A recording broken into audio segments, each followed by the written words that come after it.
Still rough around the edges. I guess that some things never change. Yeah, I know that it's been ages, but it kinda feels the same.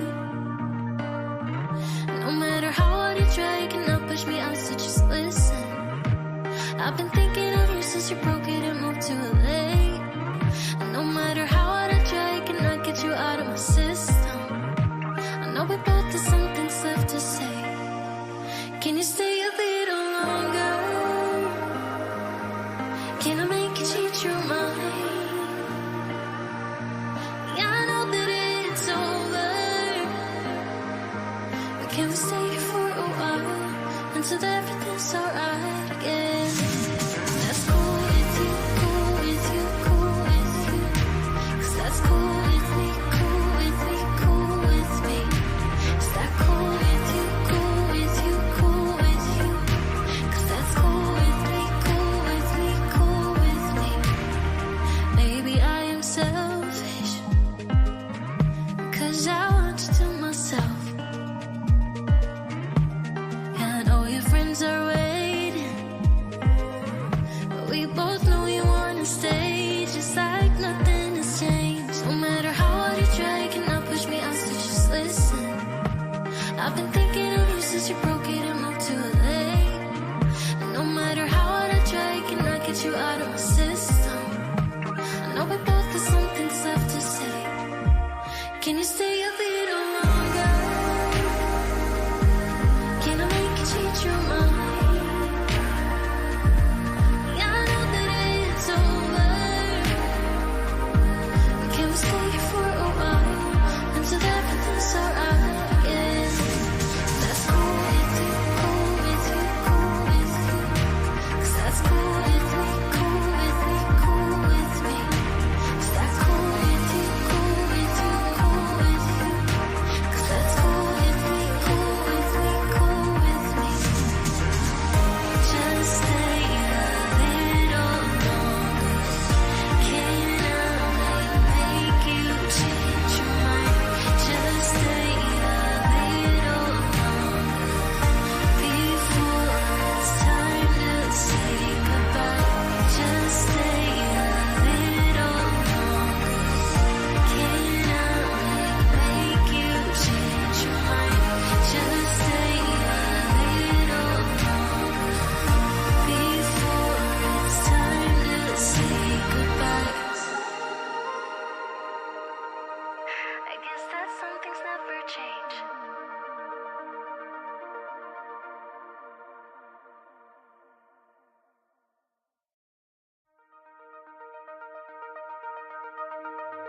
Still rough around the edges. I guess that some things never change. Yeah, I know that it's been ages, but it kinda feels the same. No matter how hard you try, you cannot push me out, so just listen. I've been thinking of you since you broke it and moved to LA. And no matter how hard I try, I cannot get you out of my system. I know we both have some things left to say. Can you stay a little longer? Can I make you change your mind? Yeah, I know that it's over, but can we stay here for a while until everything's alright again? That's cool with you, cool with you, cool with you. 'Cause that's cool with me, cool with me, cool with me. Is that cool with you, cool with you, cool with you? 'Cause that's cool with me, cool with me, cool with me.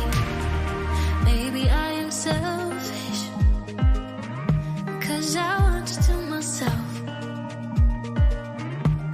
Yeah, I know your friends are waiting, but we both know you wanna stay, just like nothing has changed. No matter how hard you try, you cannot push me out, so just listen. I've been thinking of you since you broke it and moved to LA. And no matter how hard I try, I cannot get you out of my system. I know we both have some things left to say. Can you stay a little longer?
This is a true crime discussions channel. We speculate. This is all just speculation. Because it's true crime, it's for mature audiences only. There will be no children allowed, no exceptions. Everything on this channel falls under fair use. Please remember to like, comment, subscribe, and share. It's free. Good morning, everybody. I hope everybody is well. I got a information drop last night, and I have more interviews to put out. Yesterday, I put out the interview with Madeline's dad, and also the interview with Stephen Young, which was the man that Jennifer Soto was married to for a short period of time. He has a daughter that was Madeline's friend, her stepsister. And Stephen Young also would go with Stefan sometimes to play these tabletop games. So I'm probably going to start with the interview of Stephen Young because I don't think that one is out quite as much as the one with Madeline's dad. And the one with Madeline's dad is shorter than the one with Stephen Young. I'm going to try to get through both of them today. I just wanted to put out that Paranormal Rooster has had his or her second spine surgery in 4 years. So if you pray or do anything, send some good juju, some good prayers their way, please. I greatly appreciate it. And I hope you feel better, Paranormal Rooster. So I'm going to go ahead and pull these up. Oh, and also say hello to my wonderful mod, Jenny Jen. She's amazing. And we will go ahead and jump right on in. Let me start it over. There shouldn't be any commercials because I'm not monetized. With my other daughter, I was in her life for. Hold on. There we go. So this is the interview with Jennifer's ex-husband, the father of Madeline. I hate the way I said husband in that. So this will be with my commentary over it. If you would like to see the video without my commentary, please check my page. The interview's on there. Interviews that I put out on my page will be with no commentary. If you want the commentary, obviously come here and check out my lives. Thank you. Madeline's stepsister, who was also friends with Stefan Stearns. He's got some interesting things to say about the dynamics in the household. I know a lot of these people involved. Yeah. All right. The date is March 5th, 2024. The time is 2:19 p.m. We are at the Kissimmee Police Department. Reference to case number 24001896. Person present are myself, Detective Morris, Detective Smallwood. And your first name? Stephen with a V. And last name? Young, Y-O-U-N-G. Phone number? December 2nd, 1988. All right, before we get started, can you just raise your right hand for me? So I cut out addresses, phone numbers, and things like that because as I expressed in the interview with Madeline's dad, we do not need to be contacting any of the people involved in this case. This case is horrendous. They don't want to talk about it. They don't want you to be contacting them in any way, shape, or form. Please don't ever contact people involved in a horrendous crime. And I left the birth date just so that we could know how old these people are, like their age range and things like that. Do you swear and affirm that the statement you're about to give is the truth, nothing but the truth to the best of your knowledge, so help you God? Yes. Perfect. Okay. I have a feeling you know why you're here, why you came to Florida and stuff like that. Mm-hmm. There's an investigation into a young lady named Madeline, her death. Okay. Throughout the investigation, we spoke with Jennifer, Madeline's mom, and she said that you and her were married at some point. Mm-hmm. Do you remember when that was? We were married on March 14th, 2015. I can remember that because it's Pi Day, 3.1415. We divorced, I think, in 2016, maybe 2017. It'd be in Kissimmee Records, though. It was done here in Osceola County. Okay. Where did you meet her? Online, OkCupid. OkCupid is like a dating site or something like that? Okay. Website. Yeah, it's like pink and blue and before Tinder and all these apps came out and stuff. Yeah, I met her on OkCupid. Can I take out my phone? I took some Yeah, notes absolutely. on dates that I could remember. Yeah, So absolutely. for you guys to be asking about how long I've known them and stuff and whatnot. I think I met her around summer of 2013. Yeah, we were married March 14th, 2015. And I think we divorced somewhere at the end of 2016, beginning of 2017, somewhere in there. But again, I know it should all be in Osceola records. That's fine. And when you guys were married, did you live here or did you? We lived in the apartment where everything happened. Okay, so in Venetian Bay. Yeah, it was her, Maddie, my daughter, and me. Okay. Did anybody else live there at the time? Juan. Her dad. Okay. I think he still owns that unit, and he lived there in the bottom floor unit. So that was interesting to me to learn that Jennifer Soto's father owns the apartment. I question if it's her father that owns it. Why do we have to rent out the rooms? Like that is weird to me. But I just wanted to add that I'm gonna let them get through, just the explaining things. And then when they start talking about like Maddie and Stephen and Jennifer, I'll start adding commentary. Like when they kind of give me something to talk about. Jenny says, I just love how Tyler and Stephen Young communicate. Nothing like how Stephen does. That's right, because in my opinion, they're real men. Maddie had a room, my daughter had a room, and me and Jed had a room upstairs. What was your and Jennifer's relationship like? It was pretty good for the first couple of years we were together. She started having some mental health issues. So Candace asked if this is Maddie's dad. No, this one is going to be Stephen Young. Stephen Young is the man that Jennifer Soto was married to for a short period of time. And when you hear in other interviews references to Maddie's stepsister, this is Maddie's stepsister's father. So Mr. Stephen Young and Jennifer Soto got married. Stephen Young has a daughter, and then Jennifer Soto had the daughter Madeline, and they were married for what it sounds like 2 years. And Madeline and Mr. Stephen Young's daughter got really close, and they talked, from what Maddie's best friend said, almost on a daily basis. So this is his recalling of living in the house, and Jennifer talked about Stephen going to see Stephen Young and them hanging out together, going to play the board games and things like that.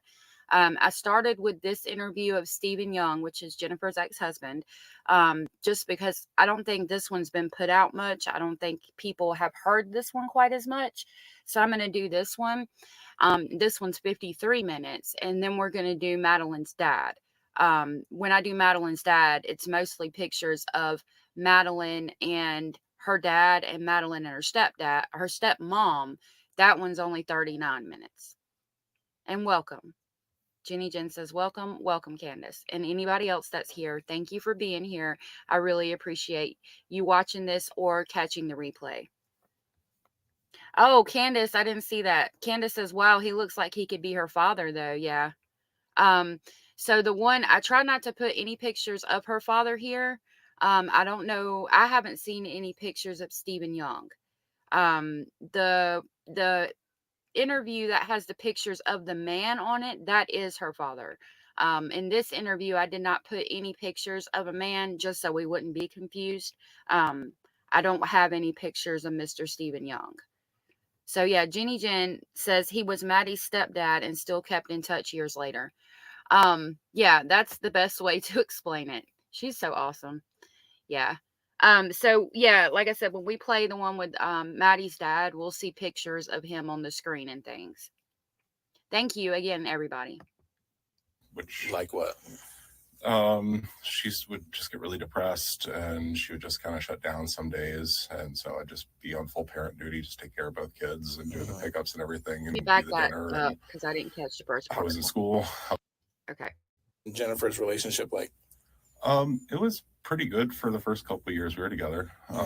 She started having some mental health issues, which like what? She would just get really depressed and she would just kind of shut down some days. And so I'd just be on full parent duty, just take care of both kids and do the pickups and everything and do the dinner. And I was in school, I was working full time, and it was exhausting. And it just got to the point where her mental health was just stacking up and I couldn't be there as much. And I needed to take my daughter out of that environment. And we still co-parented. Like, that was interesting to me. I've only listened to probably about the first 10 minutes of this, but the fact that he states he needed to take his daughter out of that environment being the environment with Jennifer Soto, Madeline Soto, him and his daughter. So Jennifer Soto, her mental health issues and everything she had going on was so bad that this man had to divorce her and take his daughter out of that situation. He removed his daughter because he saw it wasn't healthy for him and his daughter to be around her. So that gives us more insight onto what life was like for Maddie. Because if this man that cared enough about Jennifer to marry her felt like after a year or so her mental health was so bad that he had to take his daughter, his child, it wasn't a good environment for his child, so he needed to remove his child from the situation, that's amazing. And I'm glad that he did still co-parent and try to look out for Maddie by staying in touch and staying in her life, because in that situation there's not much you can do. It's not like he could have took Maddie with him. It sounds like he probably would have if he could have, but that kind of blew my mind. Just being around Jennifer Soto was enough for him to need to remove his child from the situation. And it makes my heart hurt more for Maddie. Maddie to me is, was my other daughter. I was in her life for 11 years. Like me and my like that was my daughter's sister. That's the only close thing she's ever had to a sister. We still have birthday gifts. We talked to her. Like my daughter and her best friend played games with Maddie every month for years online together. And like I talked to Maddie all the time. I'd pop over and talk to her and ask how things were. And I thought she was in good hands. And I know that me and Jen didn't work out, but to me, she was still a friend. And I still loved and cared about Maddie. And so I tried to be a friend to Stefan too when he came in the picture. Like if he's in Maddie's life, I want to get to know this person. So I try to get to know him some, try to be a friend to him. Where did you meet him? I met him through Jen. I think she said that he had met him through a real estate company that his parents had at the time. I don't remember positions they had there. Okay. But she said she's involved with him, and I loved Maddie. So anybody's involved in her life, I wanted to know. And so I tried to get to know him, be a friend to him. We started connecting on like tabletop games and stuff. Like I was into D&D. I think he's introduced me like Star Wars Legion and this Robomet game. So like I try to play some of those with him and stuff. But we wouldn't. D&D is Dungeons and Dragons. It's a board game. I think it's a board game. I know it's a tabletop game. And it really kind of hurt me and made my gut clench a little bit when you could hear him get emotional when he states he thought she was in good hands. You could hear him start to tear up. That really kind of hurt me a little bit to hear that from that man. It's so sad. Shotguns before. I looked it up. I think it went to Tannerack. It's on the way between here and Tampa. It's a public shooting range down there. But he was just so commercialistic. And What do you mean? He just always wanted to buy the next thing. And like when I would invest in a game, like I just wanted to play the game for a while. Like I've been playing the same D&D game with my sister for 2 years. It's the same campaign. Like I like playing the same thing and not reinvesting in new stuff. And he was always the next thing. And we got a little like argument one day. I went to visit them down in North Part, and I essentially called him a sellout for always buying new shit, and kind of had a little tantrum, and then we just kind of stopped talking after that. So that tells me that Stefan was very much kid-like and spoiled. He's concerned about himself, what he wants, buying the next new game, staying on top, making sure he has the newest and best stuff.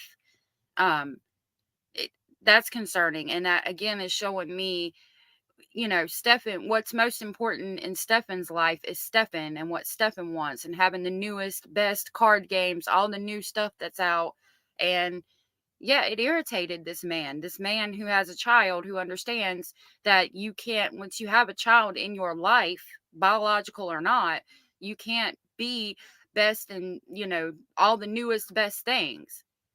Um, yeah, exactly. Jenny Jen, not a grown man. He's having a tantrum. And notice the use of the word tantrum. Not he got mad, he got irritated, we argued. He just said that Stephen Stearns had a tantrum. That's a word you use to describe a child. So again, showing that this man saw him as a child, in my opinion. When do you think that was? It was before COVID, because I think that, if I remember correctly, she moved back up from Northport during COVID. So I think it had to have been right before then when they were down there. Did they live in a house or They were in an apartment. We visited them once. Okay. But there was an apartment down there that they had in Northport. Okay. But yeah, me, my wife, and my daughter all visited them because we're always trying to keep the girls together because they're each other's siblings, like they didn't have any biological siblings of their own. And so whenever we could, we try to keep them together. And I tried to talk to my daughter to see if she could remember anything. Just so I'm clear, that Jennifer is not the mother of your daughter. No, she's not the biological mother of my daughter. That's a whole nother story. I'm not sure exactly where she's at. Right. She's been on the run and not paid child support for years. That's a whole nother thing. But no, I have Jen, who's been like a mother to Ash, my daughter, for 11 years now. And then I have my wife, who's incredible. We call ourselves a nice blended family. We've all tried to help each other out. That's the young lady downstairs? Yeah. Okay. And we all try to help each other out. We're all friends. I mean, now it's, really hard to look at wedding photos and stuff and seeing some of these people in it. And It's weird to me how he states that Jennifer's mental health is the reason he had to get out of the situation, but that she's also been like a mother to his child for the past 11 years, he said. So that's interesting to me. But sorry, I'm a little venti right now. It's been frustrating, this whole thing, and trying to wrap my head around what happened. It's a lot. It's a lot. So sorry, you can ask me what. That's okay. That's okay. Take your time. I know this is a tough time for you guys right now.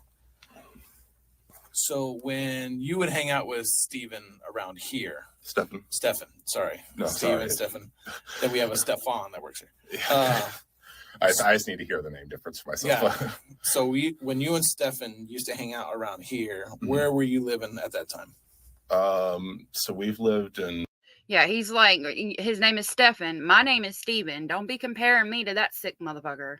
In Williamsburg.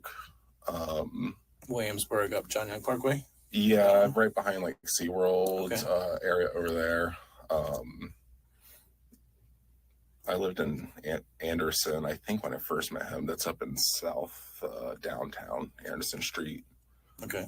That's when I first met him. He never went over there, but I would come down and visit Jen and bring Ash over there. And unfortunately, I let her sleep over there with Maddie and stuff in the same fucking house. But like, she would go down there and visit them. And so I think it's when I first started meeting him. I lived in South Orlando. And then when was that? Do you remember? Roughly what year? That was me and Jen got married in 2015. So that would have been January of 2016 that I think is when I moved into downtown Orlando. And I was there for about a year, just over a year. Yeah.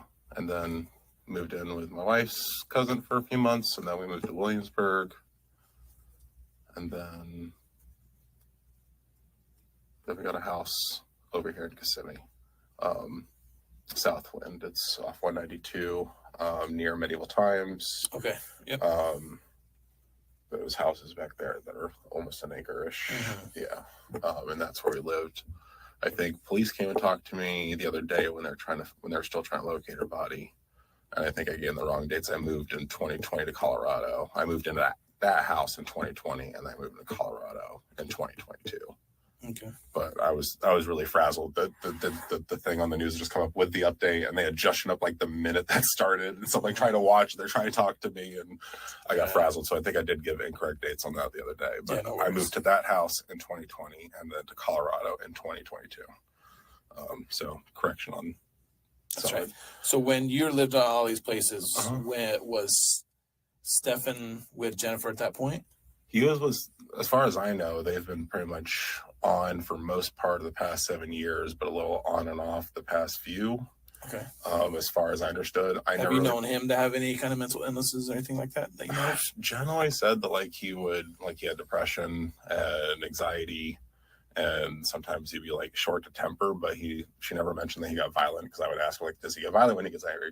That's a whole other thing. Someone can get frustrated, work through it, versus someone getting violent, and she never said he got violent. So again, this man is not married to her anymore. His daughter and Madeline are really close friends, but he is so concerned about Madeline and her well-being that he is asking Jennifer, okay, you're telling me he gets mad, he gets frustrated. Is he ever violent? I need to know if he is violent around Madeline. Even though she's not my child, I care about her and I love her enough that that I need to know if somebody is being violent around her. So that again is going to tell me the dynamics of how this has affected him, knowing that even though he's so involved that he's making sure that when Stefan loses his temper, he doesn't get violent around Maddie, and then he finds out all of this is going on.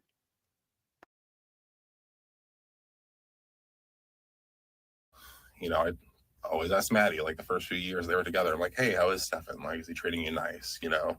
How old was she when they got together? See here, when me and Jen split up, she was 4. So she probably would have been in early elementary school, 5 or 6, right around there. And you would have these conversations when she was in about kindergarten, 1, 2, first, 2nd grade? Yeah, so she would have been about 6 then when he came into her life, I think. That sounds about right.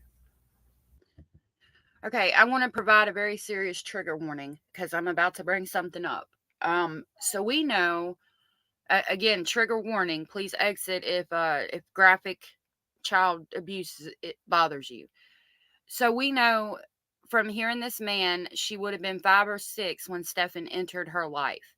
The pictures that go back to the age of 8. Okay, so we have to put ourselves in the mindset of the criminal. When you first start abusing a child, you're not going to be taking pictures of it. You don't want any evidence of it because you're going to be worried about being caught, right? So you don't want to have pictures and videos and things like that when it first starts happening. You have to build up a level of comfort in order to start taking pictures. I saw somebody just entered, again, heavy trigger warning.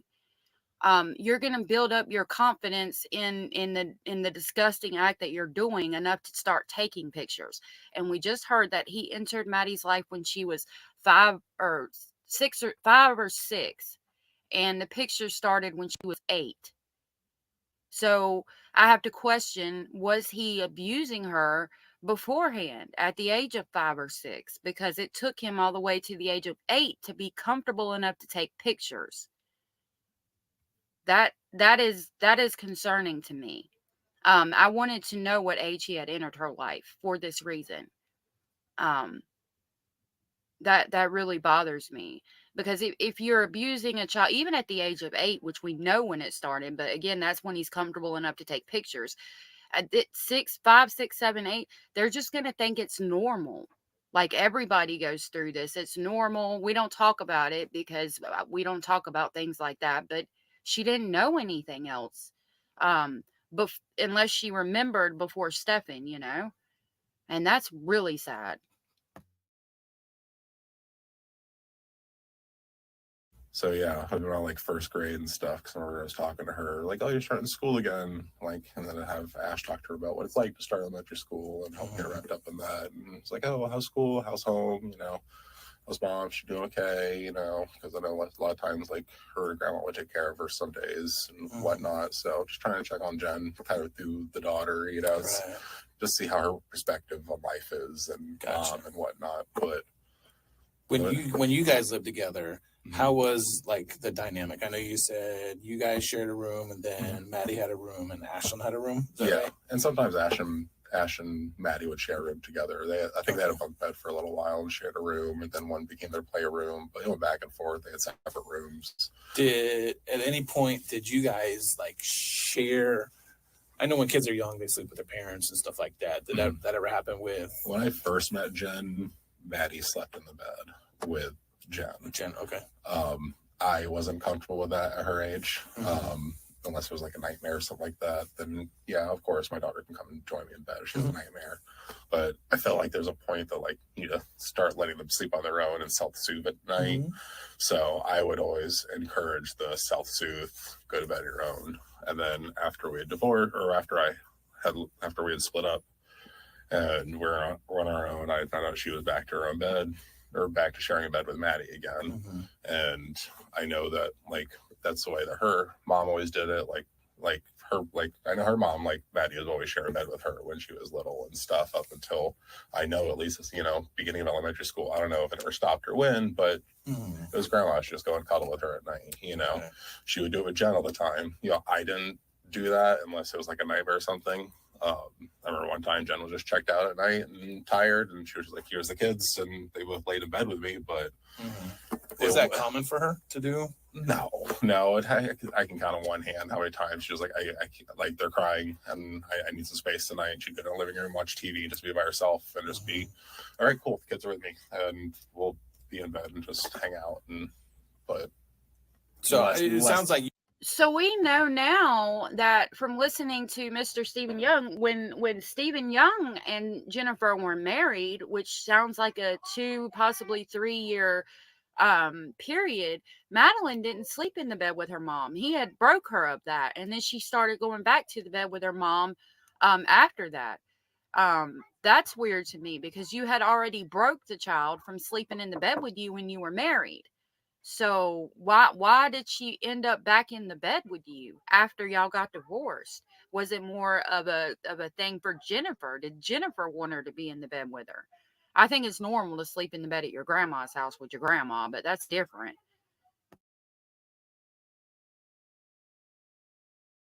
Like you and Jen have communicated frequently since you guys split up because of Maddie. Pretty often, yeah. I always try and check up on Maddie all the time.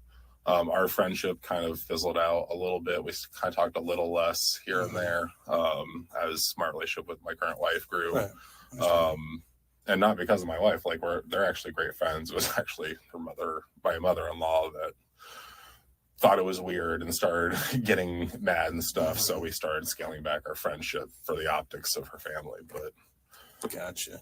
But I would still always check up on Maddie. I talked to her all the time. Whenever Ash was on the phone with her, like I'd pop over the FaceTime and check on her, like, hey, how's it going? And how's school? How was Jen when you would talk to Jen on FaceTime or Maddie or anything like that? What was like their demeanor? Was there any point since you left till up to here recently, any kind of demeanor changes between Jennifer or Maddie? Maddie seemed.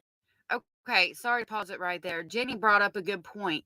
She said the USB drive had photos from children under the age of 5 years old. So I'm wondering if by that point he realized he could profit off of what he was doing, which I hate to say. And yeah, I hate to say that too.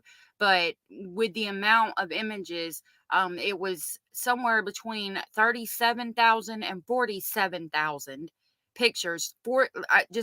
Not 3,700, 37,000. You're not taking that many pictures for personal use. And the fact that you have pictures of other children doing all these other things tells me that you're trading with people. And I think that's how he made his money.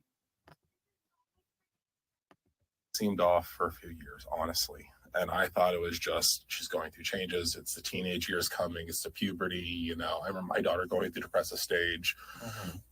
Right at the end of, elementary school, but, that was right at the start of COVID and stuff. So I wasn't sure, how much is, an equal comparison for everybody. Good morning, Abellis. Change. And to me, it seemed normal to, my daughter was going through. She went through a massive depression through middle school, Mhm. COVID, lots of things going on. So in my head, it was just like, okay, she's going through changes. Just keep talking to her, keep getting the two of them to hang out as much as they can online. We'll get down their floor, see each other soon. Let's see if we can fly them up. Just trying to get more of the family aspect together. And I thought it was teenage years. Gotcha. How long? You said that was going on for a few years, you think? Yeah, she's kind of felt like different to talk to since like late elementary school. Good morning, Solistic Glow. Hope Abellis, Holistic Glow, Candace, everybody. I hope you're all doing good today. I don't know, just she seemed different. Did Jen seem different at all? Jen doesn't seem different. She's just seemed like she's just always trying to figure out what she needs to do with her psychologist to get by. And it feels like her like trying to figure that out with a psychologist is always like an experiment. And I feel like she's trying to figure out what to do to get herself here and to be functioning with her mental health issues. But with all the back and forth with doctors, at least in my opinion, it's just always a game of, okay, try this. And so sometimes she gets a little more checked out as they're trying different meds. And I don't feel Did she ever talk to you about her doctors or any kind of different medication? I know she's been on different medication over the years. I don't know exactly which ones. I know she's tried different things. She's complained about some that have like knocked her out and make her like super tired. When did she tell you that? That she has meds like that? Geez, I've known her for a long time. She's like gone through a lot of back and forth, with meds. I know I can't pinpoint a specific time period on which one. Your relationship with her? No, the mental health stuff started to accumulate more during my relationship with her, and that's when I was trying to get her into more therapy and stuff. The understanding where she was with her mental health took some time with psychologists and therapists to figure out, okay, these are her conditions. This is how we can start figuring out certain meds that may work in some capacity. But that was after I had been there that meds started to get figured out by doctors. It was more therapy when I was still in the house. Good morning, Trixie. Nice to see you. Thank you for being here. Jenny Jen said, that's what I was wondering too. How badly did COVID affect Maddie being home with Jen and Stefan more now? And yeah, we just heard Mr. Stephen Young talk about how she was different after elementary school and during that time period. It sounds like it was a big effect on her life. And that's sad to think about, just the things that this baby endured in that household.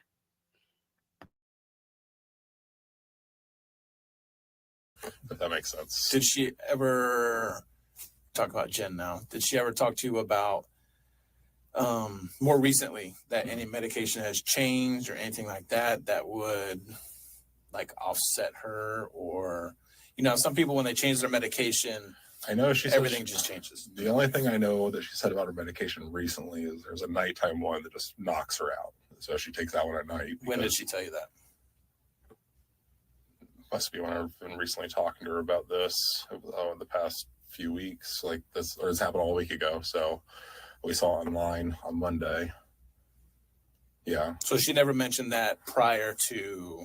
Well, I haven't talked about her meds in a while. Okay. This is just recently because I was like, all right, so what's going on? Like, where's your head been? Like how much do you remember right now? Like with your meds? And what did she tell you happened? Right from like the day that Maddie went missing. When did you first hear about it? My wife saw online. I'm not on social media, but she saw it immediately. And so I start calling, and anybody I know in Florida, I just say, please send it. Anybody. And then I was like, all right, everybody outside of Florida, if you know somebody in Florida, send it. And I was just on blow up, just anybody I can contact to share the information online she was missing. When the first time you talked to Jen, what did she say? I'm going to pause that right there before we get into anything interesting. But isn't it weird how Mr. Stephen Young, the ex-husband of Jennifer Soto, was more concerned about getting the information out about Maddie being missing and locating her? He's talking about he's calling everybody he knows around Florida to try to find her, putting posters up, things like that, or banking posts or whatever he just said he was doing. That he's more concerned about Madeline being missing than Jen was. I talked to Jen. It was either that I think it was the next day. I think it was Tuesday. I was finally able to get a hold of her, and I was trying to talk to her. I was trying to figure what happened, and she had told me. Why didn't she call him? I mean, why weren't you calling him? That's Maddie's sister. Why haven't you called him yet? Could it be because he was married to you? He knows when he's lying, when he knows when you're lying. Like, is that a possibility? You didn't want to talk to him because he could tell by your demeanor when you're lying because you were married to him? It's a possibility, right? If we're speculating. Told me. Sorry, I'm trying to remember. That's okay. She told me that Maddie was missing and that Stefan had taken her to the school, but he had made a bunch of stupid mistakes and he accidentally deleted his phone and what the other thing he said, and he forgot his phone, and Maddie forgot his phone, which didn't surprise me. My daughter forgets her phone all the time, but like him not having his phone, I felt was shocking because I remember him I always saw him with his phone. He was always on Reddit. He was always typing away at something. But Maddie, like, that didn't surprise me. Like a teenager forgetting their phone. And so, like, I called them idiots, you know, like, wait, why the fuck would you do that? Like, not even look more guilty. Like, I thought he was innocent. Like, I thought it was somebody that was protecting Maddie. You know, I thought that they were both, you know, looking out for her. And now I just don't know what to think anymore, you know. But now, was this talking to Jen over the phone or text message? Or I think this was a phone call I had with them. But they had called. I finally like gotten a hold of her because I wanted to hear her voice, to hear she sounded like when she said these things. You know. Now, when you were talking to her over the phone, like you said, you're hearing her voice saying these things. This is important. What she was saying, was that kind of like her normal tone or a different tone, or like, how would you describe it? It sounded like anxious Jen. Like it sounded like something's wrong, and she couldn't wrap her head around it. Like sometimes she has to take her meds, but you can still like tell in her tone sometimes like how she is, and like I could tell she was a little muted probably from meds she had to take, but I could tell like her anxiety was at 100. If you know, like even with some mutes, like once you know a person, you can kind of tell like some of their tells a little bit, like just like their pace and their talking is like, I don't know, you're still like amped up. And like I could tell she was like that. He was very quiet. So you talked to him as well? I was on speaker in the car. Okay. And he was there at the time, and so like I asked him, I asked him, but he like really didn't say anything. She kept just like, what did he say? He was like, yeah, she was there and I feel so guilty and I can't believe that I left my phone. I was like, well, how the fuck would you do that? Like, it's stupid. Like, have your phone, like wherever you go. Like, it's suspicious immediately. Like if you don't have your phone as an adult, like, So she's taken over the conversation. She's answering for him. Why is she answering for him? Why? Because he just said Stefan was quiet and Jennifer was answering and kept talking for him.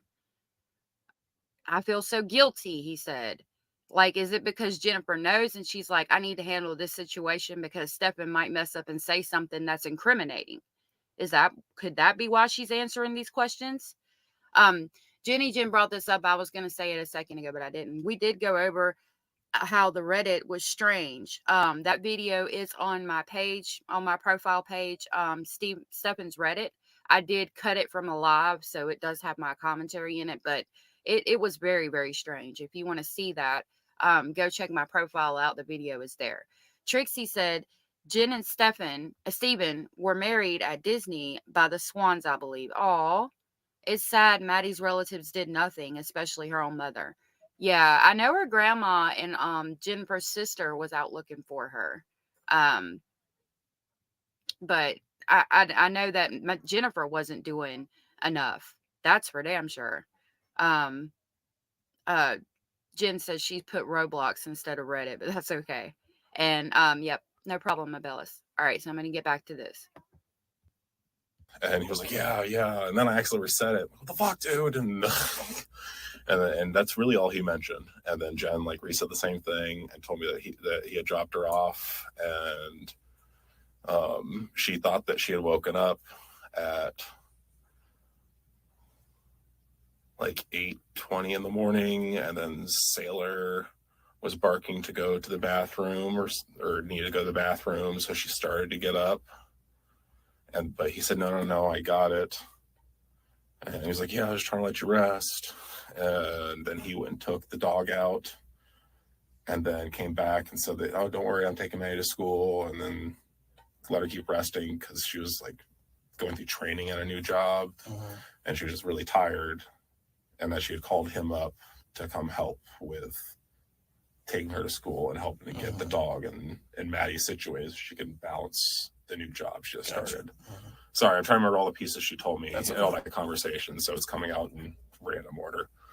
What else did she say? But she told you that she was sleeping, and whatever time it was when she heard the dog barking, she was going to get up to take the dog out, and then, but Stefan took the dog out himself. Yeah, Stefan took the dog out himself and told her, no, it's okay, you're tired, don't worry about it. And so she went back to sleep. Okay. Did she ever mention going the day prior? Maddie had a birthday party. Yeah. With grandma. Yeah. Okay. Did Jen tell you why she wasn't there? I understand it from her that she was just so tired from everything from work. And I'll admit, going to her family functions could be a little bit overload. She has a lot of family. Gotcha. Okay. They're very loving. They're very loving people. Don't get me wrong. Like, I love her family to death. Like, her mom, Yolanda, and her dad, Juan, helped me and my daughter, Ash, so much over the years, even after me and Jen split. So like, love them. Excuse me, you're so fucking tired from your training and your job that you're not going to your daughter's 13th birthday. 13 teen. She turned from 12, a preteen, to a teenager. 13 is an important birthday, almost like 16. And you're so fucking tired you're not even gonna go?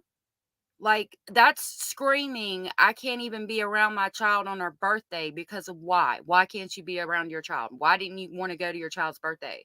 Are you jealous of her? You don't want to look at her? You don't want to be around her? What is the reason you're missing your baby, your only child, your baby girl's 13th birthday? You're tired? Are you fucking serious? A bullshit. There's something with that. That's weird. That's fishy as hell. Them to death, but sometimes they're overload. And with all her anxiety, sometimes she just can't handle them for a long period of time. So no, she'll go and do stuff. That doesn't matter. It is one day out of the whole entire year. I bet you went on Christmas when there was going to be a gift given to you. I bet you she did. I bet you she spoke to them and was around them on her birthday. No, that is not an excuse. Stuff with Maddie, for her birthday. It's happened sometimes. She's gone and done her own thing on a Saturday, and her mom wants to do a big event on a Sunday. It's just overload for her. Got it. Okay. Like, she'll still do stuff with Maddie. It's just sometimes she can't handle the full people, and that would be my guess. I haven't asked her specifically, like the whole weekend sour, like asking her about why she didn't go. Maybe I could have asked her. I should have asked her. But was Stefan at the party? I doubt it. Okay. Yolanda did not like Stefan. Yolanda is Jen's mom. Jen's mom. Okay. She didn't Any like idea why? I want to know why now. I heard that like once over the years that she was a big fan of him, and I was like, oh, maybe it's just she didn't like a boyfriend, just any time to warm up to him type of deal, and that was it. And now I'm hearing more and more she did not like him, she didn't trust him, and I want to know why. I want to ask her, like, what did you see that I missed? Because I don't want to miss this with another person. Somebody else around my daughter. I want to know what traits you see. This guy sounds really caring. He sounds like a really great guy. That I couldn't. So Maddie makes it back to the house. I'll say condo, townhome, whatever it may be. Yeah, the unit. At some point that evening, Sunday evening, Mhm. Stefan comes home because Jen asked him to come here to help because she's tired because of the new job. That's the way I understand it. Yeah. Have you ever heard of what the dynamic was? There's sleeping arrangements between Jen, Maddie, or Stefan throughout the years?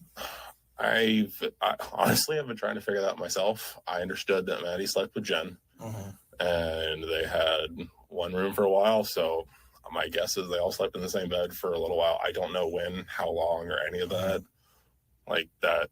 That's always bothered me. Maddie sleeping not in her own bed, starting elementary school, like that to me is just like something a kid needs to do to self-soothe and grow to be individual and not have to rely on another person always being there. So that's always bothered me. And I've tried asking Jen about that over years and trying to encourage her, and it's just an argument. It's just a case of it's like I'm never going to win. So why am I to keep poking at something? Did Jen ever mention to you that she would need to get some sleep, so Maddie would either sleep in her room or sleep in somebody else's room or anything like that? That happened during our relationship, but it wasn't another room. It was just like, oh, can we put the kids at my mom's tonight so we can have a night off? Gotcha. Okay. Because she would just need like has some time to breathe and need space away from the kids. Like, okay, let's see, we can do that, and we try and let them out. But it was different when I was there. Like nobody slept in the bed with us. Unless it was a nightmare. Like that was my condition. And if she wanted space, then we would coordinate stuff with her family to go watch. I don't know what conversations you've had with Ashlyn since this has all happened.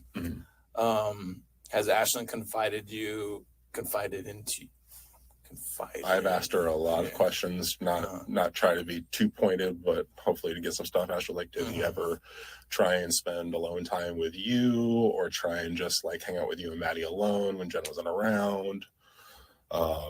Did Maddie ever talk about him, specifically? Did she ever say anything positive or negative? But was there any point in time she wanted to specifically talk about him, like in any way? Did you ever see a mood change? And so talking about it, and she was like, yeah, like the past couple of years, she's been like, they almost like stopped playing games because Maddie was just like destroying her stuff on Minecraft, and it was frustrating my daughter. And she was like, I'm done playing with her. And then I guess like a few months ago, she just started playing nice and started playing better. And so like I'm trying to think about this with the timeline. I'm trying to remember. I was like, is this when Jen kicked Stefan out of the house? When was that? I'm trying to remember when they separated. I'm trying to figure that date. Was that a few months ago? Is that when Maddie started lightening up and started feeling better and stopped being destructive to everybody around her? And did she start feeling like she could push back on this guy, after being gone for a few months, and then this fucking happened? And that's all really good theories. And the fact that she's going in Minecraft and destroying her sister's villages, that's showing anger, resentment. She's trying to release this anger and hurt in some way, in any way she can. And her outlet at the time was to destroy her sister's Minecraft villages or whatever else. That's her releasing her anger and her hurt and her pain. And then to hear that she was playing nice again when Stefan was gone really shows her mood. And it's not just going to be in the game, it's going to be in her daily life. When Stefan's around, she's going to be more angry, more quick to snap, more resentful, and that's going to make her and Jennifer fight more. And then Stefan leaves, and she sees her daughter is behaving better, not so angry all the time, not snappy, not resentful, but yet she brings this monster right back in. And yeah, that guy, Mr. Young, again brought up a good point. Did she start feeling like after Stefan left and she could get out of the situation, did she start feeling like she could push back and tell him, no, I don't like this. I don't want you to do this anymore. Stop it. And then this happened. I think this was like he had just come back in the house. I think it was he had just come back to stay for a long period of time, like the night that she went, that this happened. Like that weekend, if I'm not mistaken, that was the first weekend that he had come back into her life to stay for an extended period of time. And the very first, weekend you have there, this happens. That's a good theory that she was starting to push back.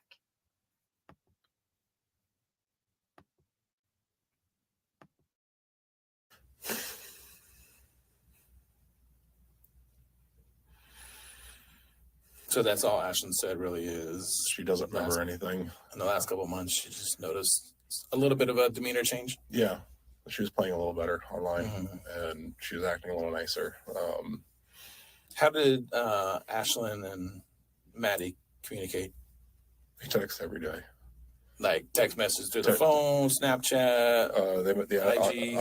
No, my daughter doesn't have Instagram. She has Discord. What's her name on Discord? I'd have to look it up. Give me a second. I have service in here.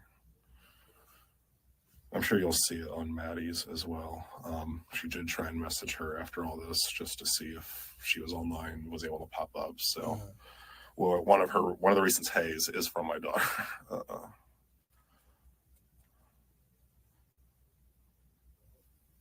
I have to download it. Give me a second.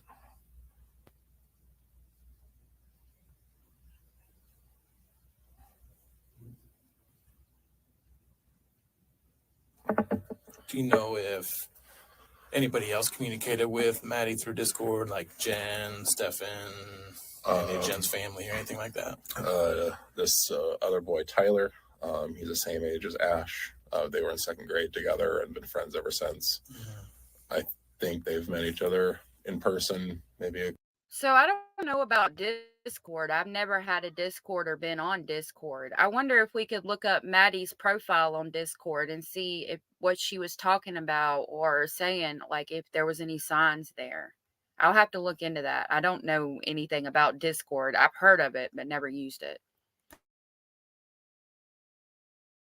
A couple times at Ash's birthday parties. Okay. But they typically just play online. He lives up in Deltona. But yeah, they've been playing together online for like 3 years now. Minecraft and stuff together. Maddie, Ash, and Tyler. Has Maddie ever tell you or Ashlyn or anybody that she had a boyfriend or anything like that? No, and we've talked to Tristan, Tyler's mom as well, just to see like if they think he knows or said. But he says like I really rarely ever talked to her unless Ash was present. Like they weren't that close. Like Maddie and Tyler were that close of friends to really talk one-on-one. But like anything I've thought of to ask Ash. Do you know if Stefan uses Discord? I'm sure he does. I don't know what it is, but it wouldn't surprise me if he did. I know he used Reddit. Wouldn't surprise me if he had multiple accounts and how often he was on it type deal. Like, I'm going to be looking into that. I need to see his Discord. I'm assuming it would be Sustanet, which is what's his name on Reddit. So I'm going to check into that later today after the live and see what we can pull from Discord once I figure out how to use it. I know very limited stuff about Reddit. So I know Reddit is like forums that you can look at stuff or whatever. Any idea like what kind of forums he would be part of? I only know now because his username's been put online and I've looked through it. I didn't know beforehand. What's his username? Give me 1 second, I'll pull it up for you. Yeah, there's some. He's been on recently on Ask Teens over the past month. I saw. Sorry, I've had a lot of text messages recently. That's okay.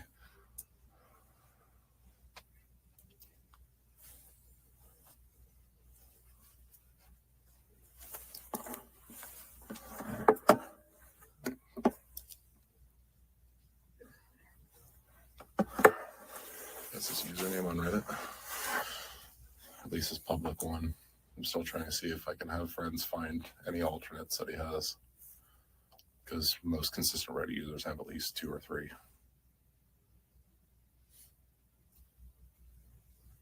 At least in my experience. I'm sure you guys use way more than me, so you guys may know more about that. But so if that's his username, you can see what forums he's part of.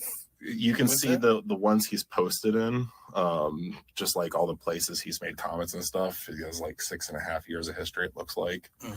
past month, like there, it's all like gaming stuff. You can see the progression over time. Like I saw a picture of. If you want to look at his Reddit, if you go to my Reddit video that I posted about what he had been saying and going over that, at the very end, I show you how you can pull up his account and look at it if you would like to do that. Trixie says, I don't think you can with Discord. Okay. I'm going to try. Yeah, I'll look into it and see what I can figure out. I don't know. I don't know anything about it. Thank you, Trixie. I appreciate that. Yeah, if anybody wants to go check out his Reddit, at the end of my Reddit video, I show you how you can look up his screen name and pull his Reddit if you'd like to flip through it. It says a lot. Of him 6 years ago at my house playing tabletop games, like a picture of the board that we were playing on, like adult board games and guns, and then Nerf guns and Tamagotchis and just more childish stuff. You can see the way he talks starts to change online. There's more emojis. His gender starts to become more generic and stuff. It's like you can see like there's a warp in the way he acts online over these. It's weird, like seeing this change, and then now it's all. And then like the past month, you can see like Ask Teens. As teens, that porn as teens? No, it was like teens could ask questions about life, and there was even one. Where is it? Sorry, I don't know if you guys already looked through this or not. Or I'm sure you guys have another team who probably does all the IT stuff, or I don't know.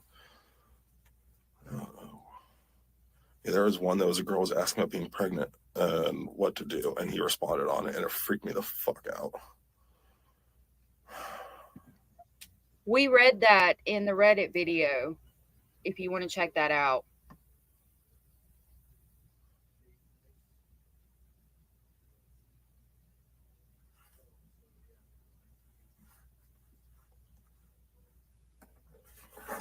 Like this, I'm pregnant, I don't know what to do, and him responding. Sorry, I gotta zoom in. Yeah, no, it's okay.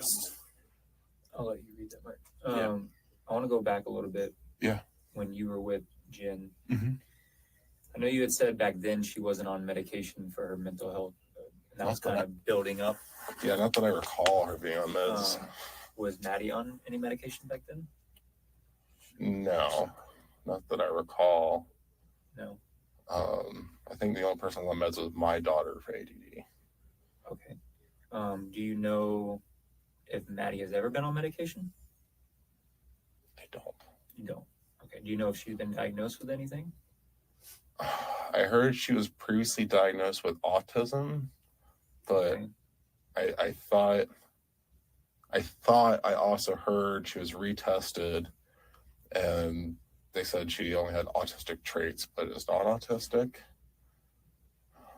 So this man was married to Jen and in Madeline's life for 2 to 3 years, and she wasn't on medication at that time. That's telling me that she didn't get on medication for ADHD and going to sleep and things until after Stefan entered her life. And again, Jen, you didn't notice anything about that? I think you did. I really do. You know when that would have been?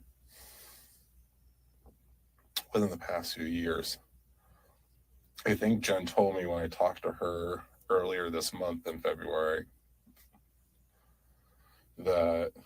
that's when she told me, I think that's when she told me that she wasn't showing, or she only had traits and she was no longer diagnosed. It was ADD. Oh, I think she had ADD. Okay. And she had to take meds for that. Sorry, there's so many kids. Okay. So she did have the Adderall, or I'm assuming she would have been on Adderall back then, but not sleeping meds. I have so many nieces and nephews and cousins, and it's so many kids to keep track of.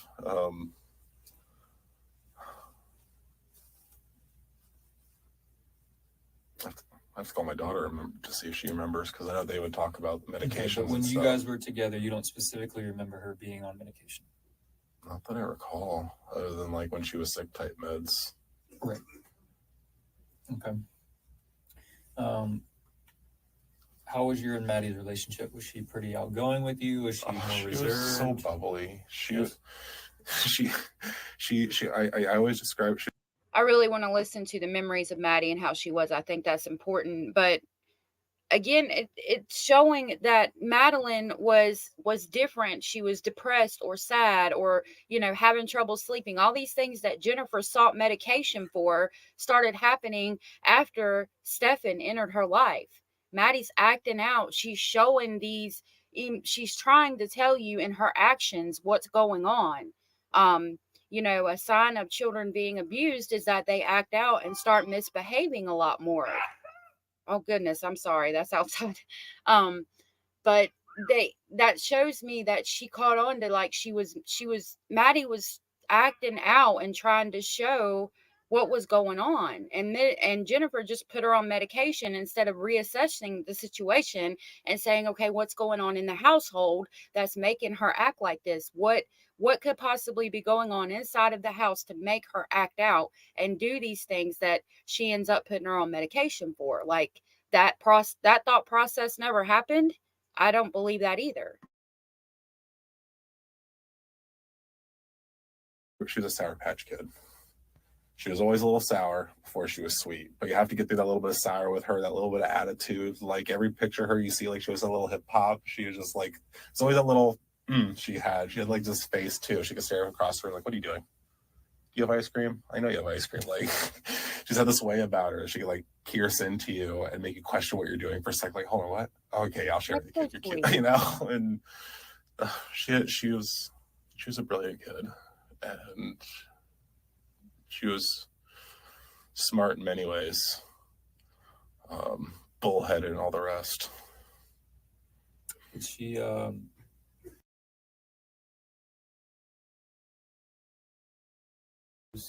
I wish. When he first came in the picture for the first, like, couple years, I remember I asked her all the time, because I lived here in Florida. I was like, hey, how is he? How's Stefan? Like, is he treating you nice? Like, is he good to your mom? Like, just want to check on him. And I can go back if you look at any of those. No, that's fine. But yeah. Do you know she was pretty open with your daughter? I feel like she was. I thought she was. I was hoping the two of them had each other, so if anything ever happened, then they know they could talk to the other, and then somehow it would get to one of us parents so we could navigate it. Like, that was my goal, was them to be sisters. You know, to have the other person always confide in that's somewhere else. So, you know, like, hey, they're not. I really commend this guy. I mean, he sounds amazing. He sounds like a wonderful father, a wonderful person. I really commend him. The same shit you're in, they can help you get out if something's wrong, and that's what I always wanted to have. But have you asked your daughter if she's had these type of conversations with Maddie back then? I've asked my daughter if, like, semi-pointed questions without being too direct on any of this stuff. Just like, you know, like I said before, like, did Stefan ever try and, you know, hang out with you two one-on-one? Did Maddie ever talk about him specifically? But nothing. Like, if I had gotten anything, I would have called you guys. Like, I want anybody responsible for this to have the justice served, no matter who it is. I want them to be taken care of. How would you describe Jennifer and Maddie's relationship? They were really close. They were really loving. Jen sometimes could be distant depending on where she was at with her mental state, but she was always there for Maddie. Sometimes she would, I don't check out's the right word, but she just would be an overload, and she would just ask her mom to take care of Maddie.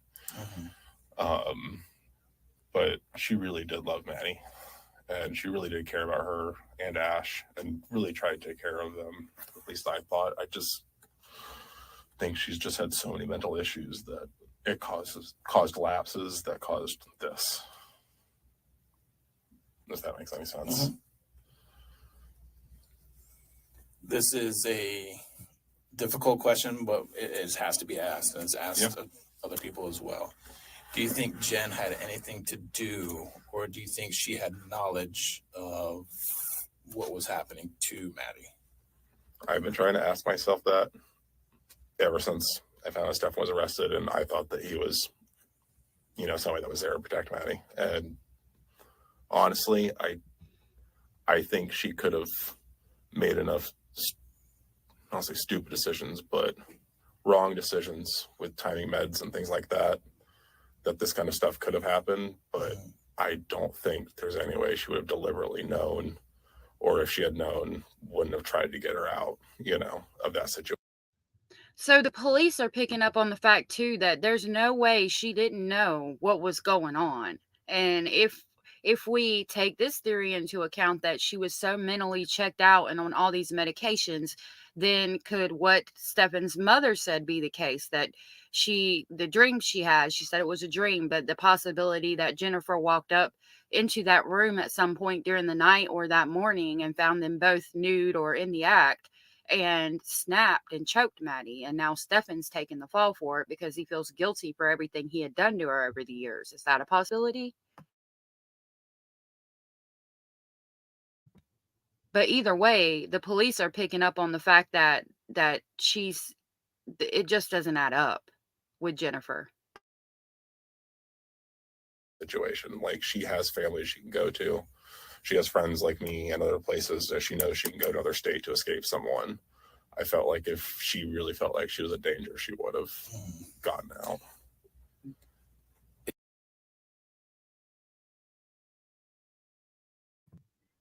I didn't catch this redaction. Who do you think she would confide in? I thought it would have been Ash. I thought it would have been Ash. I was hoping that those two would have a close-up relationship, that if something happened to one, they could tell the other. Because everybody needs someone like that. How is your daughter taking it? She's been broken. Like, she's just been... kind of felt like the journey I've been on. It just felt like the first 5 days was just solid crying, and now it's just feeling numb. Like, there's no tears left. It's not that we're not sad. It's just feel empty. I know when this was all first going down and Stefan got arrested, that you and Jen had conversations about securing an attorney for him and stuff like that. I thought he was innocent. And I was hoping that, okay, we can get this guy cleared so we can find the right person. Then that way it will help everything run smoother. So let's get all the ducks in a row. Let's get him. And like, I remember him on the phone. He was like, I want my phone. I was like, don't worry about the phone. Like, they have it. It's there. So we can buy you another one. It's not a big deal. What you need to do is let them go through it, do what they need to do so we know you're clear. And then they could find who this really was. And that's because I thought that he was there to protect her too. But he was asking for his phone. They say why? I think he meant something like he wanted to check his packages. Like, he was always obsessed with buying shit.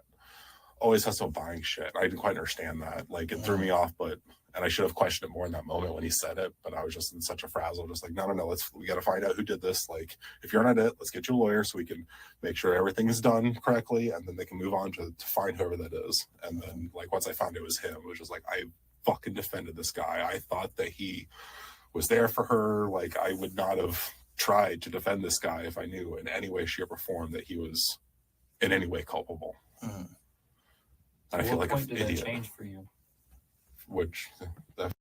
He's going through all the appropriate emotions, and it's sad to hear that spoken out into words. All the appropriate emotions this man was going through as someone who really cared about her. I also appreciate the fact that he uses terminology when he was talking about his daughter and how he used the word broken. He didn't say upset, sad, showing closed off from emotion. He used the word broken. That shows me this man is very open and picks up, understands the emotional state and is very caring and giving and concerned. He just sounds like a really awesome person, just even in the terminology he uses.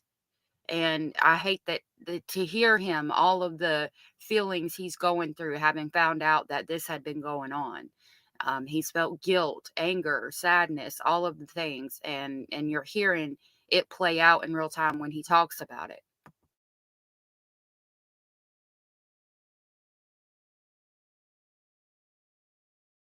Where you went from, hey, they might have the wrong guy, let's give them an attorney, to F this guy? Once I found out that they found all the stuff on his phone. Okay. Once that came out, I'm like, what the I was surprised. How did you hear about? Was it through the media or was it through Jen? A combination of they both about came in at the same time. What I think Jen was in questioning at that time, I wasn't able to talk to her for too much around then. No, I think she had messaged me before I saw it on the media that he was arrested, because she was in shock that she had seen it and was told about it. Do you think it was genuine? Her being in shock? I can never read somebody through text. Mm-hmm. Texts are emotionless. It's Yep. like I can try and say I can read an emotion, but it's just text. I was a talker at the time, like in person. It's like, that's why I need to see people's faces. I need to hear their voice, see their pace to get a better idea. A text is just words on a page. But she just seemed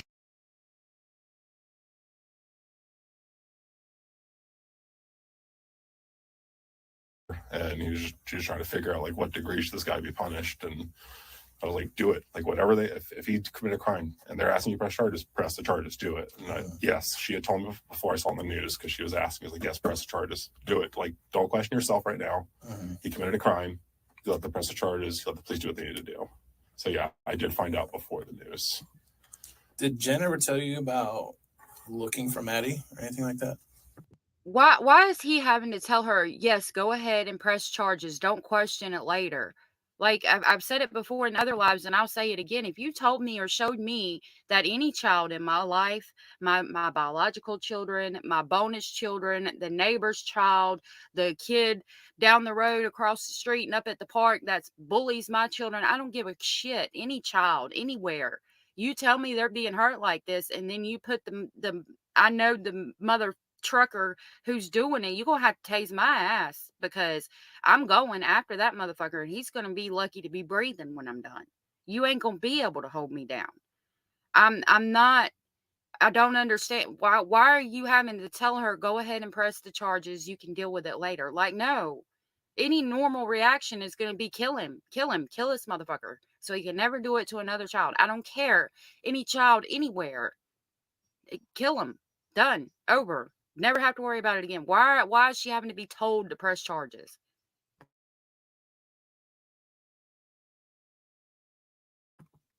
I do want to back this up just so we can hear where he just asked her, the police, well, I'll just say it. The police just asked him, did he hear anything about Jennifer actually going out to search for Maddie or do anything to try to help find Maddie?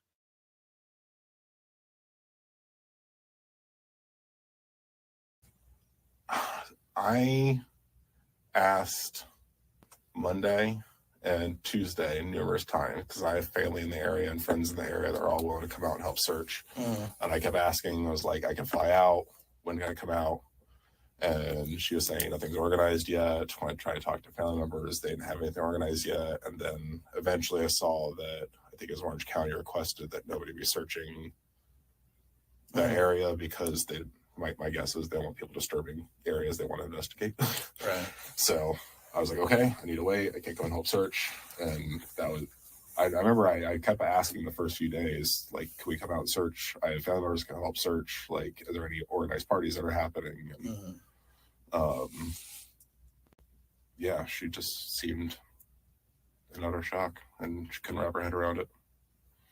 You seem like you lived in Kissimmee for a little bit, or Kissimmee, Orlando area for a little bit. Yep. Ever live in St. Cloud or anything like that? No. Does Jen or Stefan have any connections to St. Cloud that you know of? Not that I know of. I know you've been gone for a little bit, but the only thing I know that might be done, because we were trying to look up stuff in the area when they're trying to find the bodies, we found there's a Warhammer store down there. I know who's really into Warhammer. That's like a very expensive game. So I don't know if he's familiar with that store. That's the only thing that I can think of. It. I don't know personally that he went there. It was just a guess that we were trying to look to see if something was associated with them. all right. Did he ever disclose anything to you? Maybe not specifically about Maddie or anything, but being into certain things. No, I was trying to think too if there's anything about sex we ever talked about or relationships or anything like that. The only thing I ever heard is from other.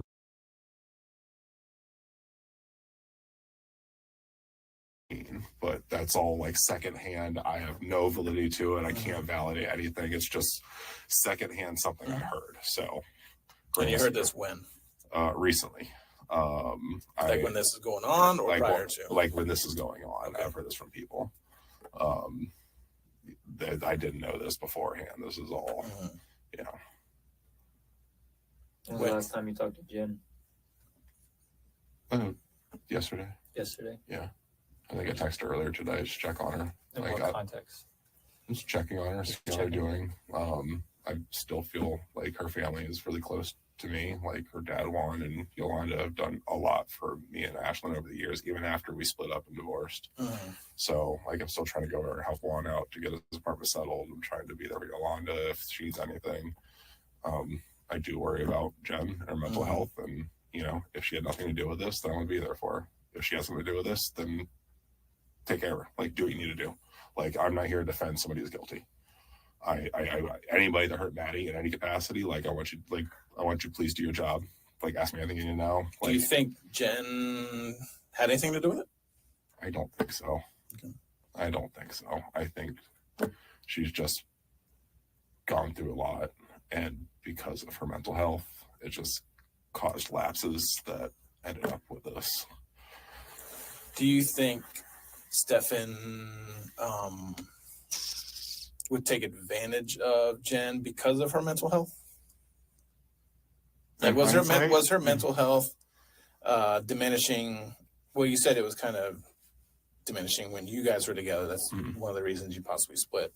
Do you think when Stefan got together with her that she continued to degress or progress with her mental health? Or It seemed to keep degressing, and not a psychologist. I don't know why that happens. You know, I try and look stuff up, but I'm an armchair expert. So Why are you staying in a relationship when you're mentally degressing? Like we've all been, as women and men, involved in toxic relationships. But if you notice that you're having to take more mental health meds, you're more upset, you're more sad, why are you staying in this relationship?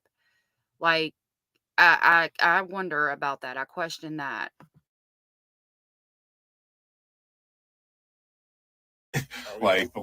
you know, it seems like mental health, you know, gets worse in your 30s. Yeah, maybe it's that. Maybe it's, but I'm not a psychologist. I have no idea. I'm just a plumber who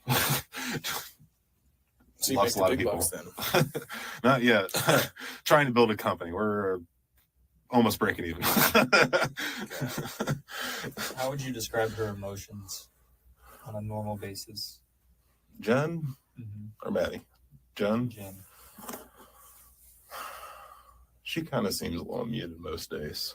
A lot's happened to her. A lot of things have happened to her. That'd be hard for anybody to live with. And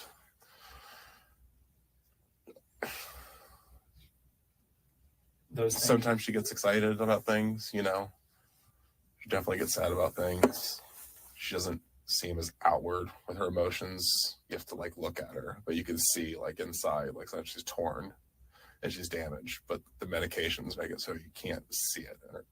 Like, she doesn't show it as much as like another person would sometimes, but like when you know her, you can see it inside of her. You can see how destroyed she is. You can see how anxious she is. You know, she sometimes looks calm. And it's just one of those things, like, once you know somebody for so long, like, you can tell some stuff about them. But do you think her reactions have been genuine? I think so. I think she's just like really medicating herself right now to get through it, and therefore she's really seeming really numb right now. But yeah, I keep seeing her break down and how sad she's been, and I feel it's legitimate, but I don't know if it's my own personal involvement with Maddie and my love for her that I don't think anybody else of that could have that capability of not loving Maddie. You know, maybe it's my own naivety, but my heart doesn't tell me that. But again, not a professional. I know we touched on it a little bit, but have you known any medications that Maddie's on? After we were talking about it, I think she was diagnosed with ADD and may have been on ADD med, but I don't know for certain. Okay. I can't like swear under any oath that I know she was on Right. meds. Like But you did say that medication that, Jen's been taking has caused her to go into a deep sleep or something like that. Or yeah, I think sometimes like I don't know exactly which meds will knock her out, but I know I've been on meds before that make me completely knock out and pass out for the night, and use the time for bedtime just make sure like after all the parenting hours are done, gotta take it then. And I don't know which one she's been on and when, but I've been on medications like that for depression before, and sometimes they just knock you out. Like, you can't help the medication. If that's what the doctor says is going to help you. You try and work with the doctor so you can get better. And how long are you staying down here for? My wife and daughter are going to be flying back on Thursday. I'm going to help clear out some of the apartment on Thursday. I'll be flying out on Friday. If you guys need to talk to me, have my phone number. Let me know. If there's anything you want me to ask my daughter, I really don't want her to get brought in to get questions. Understandable. Like, I don't want her to get too scarred, but if you guys have questions you would like me to ask her, and I can try to approach her in a soft way, I'd be happy to help in any way I can. It means a lot to me, again, talking about how generous and kind and understanding this man is, even after they've been divorced for 7, 8, 9, 10 years. He's going and helping Jennifer's dad clear out the apartment. So I'm assuming he can sell it or whatever he's going to do with it. That again speaks volumes of how good this man really is. And Abellis brought up a really great point. She said, did you guys notice how Stefan has his face behind that thick beard all the way up to his cheeks, and that stupid hat he would always pull down? Again, yeah, trying to hide, trying to pull into yourself, hiding your face and you're just trying to hide behind the hat and the beard. Again, showing that you're hiding from people. You're hiding your true self. You're withdrawing into yourself. Withdrawn into yourself. That's a great point to bring up about Stefan Abellis. And I just want to make sure I'm not scarring her anymore. Let me ask you this. Does your daughter, does she see any kind of therapist or anything like that on a regular basis? Just before all this, we got her an occupational therapist, and we just got her started with a main therapist, like with a EAP 10-session program. And so that's where we're trying to get her back on Thursday because her first appointment's on Friday. But yeah, we're trying to Does her therapist know what's going on? She is aware of what's going on. Social work at school is aware of what's on. And then her occupational therapist is aware, just so they all know before she steps in, everything. Okay. Are they on board if she discloses something to them, to that law enforcement, or Yeah, if there's something pertaining to this case that she finds out or they find out, like I want them to be able to share it. Like because I know they can't share information with us because it's a patient client. I could talk to the therapist beforehand and ask them, like, hey, if you find out anything about this front, we need to contact some people so they can get the right information over. Is that's between you and the therapist? We can't get involved in that, right? But is that what you're asking? If she happens to mention something during therapy and that is told to you, can you just please let me know? Yes.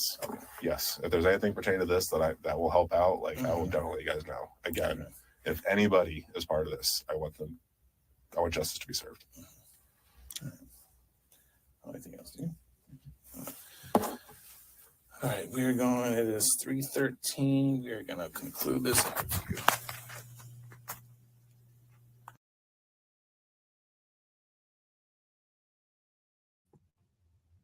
Okay, and again, I want to bring up the fact that he is all about anybody who is involved in this. I want them brought to justice. I want them to pay for what they did. Completely different than Jennifer Soto's reaction. So now we're jumping into the interview with Madeline's dad. So this is Madeline's dad, and you'll see the pictures that I was able to pull of him with Madeline. He talks about his relationship with Madeline. Some really important things in here too. Some really important nuggets of information. So I'm going to go ahead and start playing this. This one, again, is with Jennifer's biological father. For the record, this is an intro, not commentary. I will not be speaking after this. Please take a second, if you can, to read this post from the Wallace family asking for privacy while they deal with everything that's going on. I've tried to take out any long redactions as well as any personal information, and I just want to reiterate that you please do not contact any of the members of this family. They are dealing with enough. Thank you so much. Have a wonderful day, and I hope you enjoy the interview.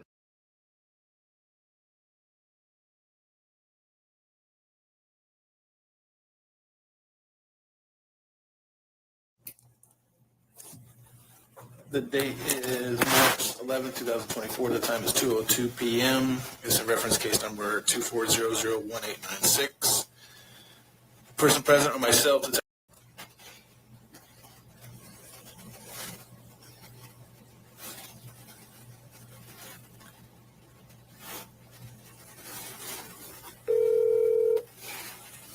Hello? Hi, is this I apologize. Tatiana and Tyler?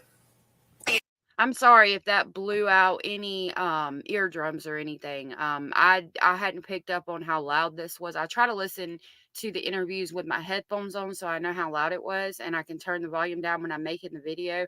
And I didn't realize how loud this one was because I was doing it while I was cooking and things like that yesterday. So I apologize. I am going to turn it down a little bit. There is some really awesome pictures of Madeline with her dad in here. Seems completely different too in her demeanor than the ones we see of her with Jennifer and Stefan. Like here, that's the cutest picture ever, I think. I love that picture. And you can see how she was different with her dad. She looks happy, not like she was with her mom and Stefan in those pictures. Okay. Once again, appreciate you taking my call this afternoon. So as you're well aware, I got myself and my partner here, Detective Smallwood. We are working the case in reference to Madeline. All right. So I know, Tatiana, you're not biologically involved, but Tyler is. So I'm going to ask a majority of my questions. I need him to answer instead of you. Is that okay? Okay. Okay, perfect. Tyler, can you spell your first and last name for me? Yes, sir. My first name is Tyler, Tyler. Okay. My last name is Wallace, Wallace. Okay, and your telephone number. Got it. Okay. So once again, first of all, I want to express our condolences to you.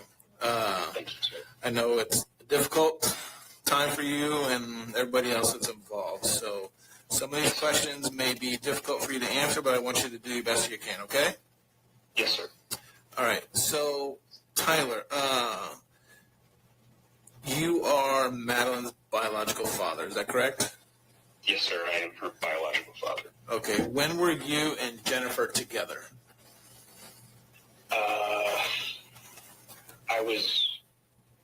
Are you asking our physical time or like relationship time? Yeah, relationship time.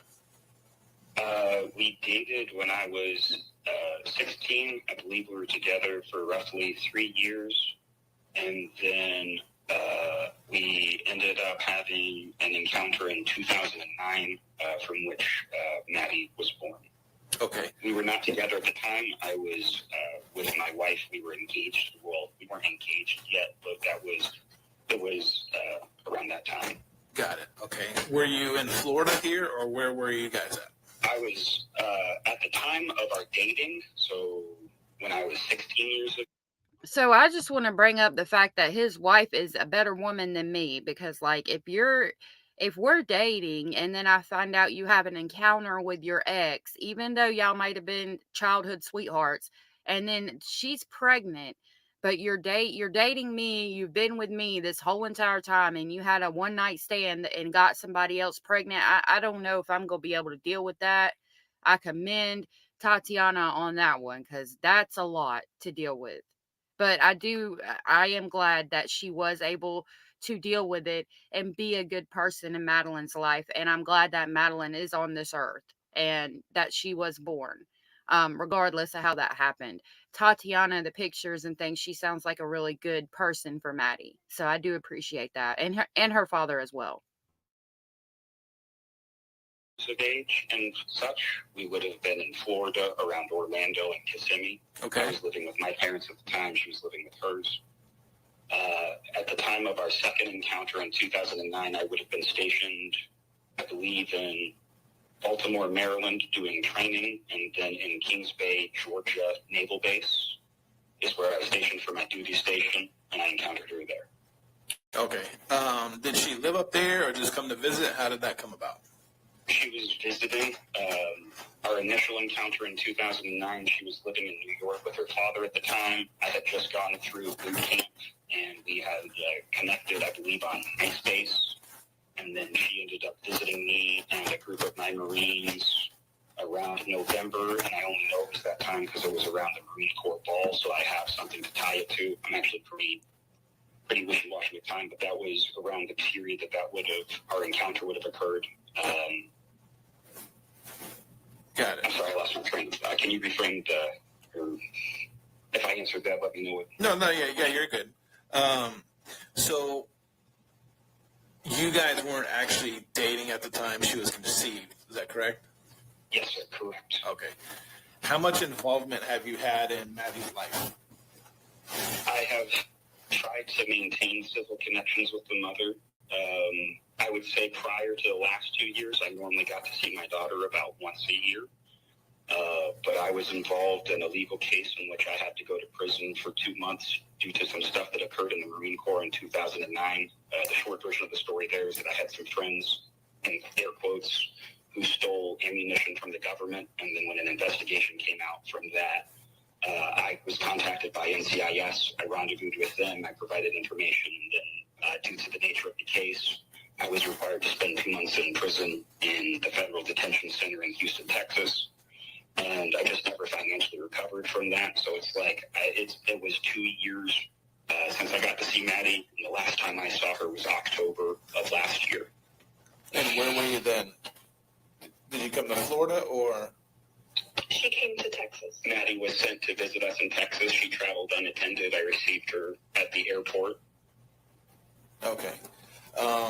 How would you describe the relationship between you and Jennifer right now? I am not contacting Jennifer, and I desire to receive updates outside of the family. All the information I have regarding my daughter. So he don't even want to talk to that bitch.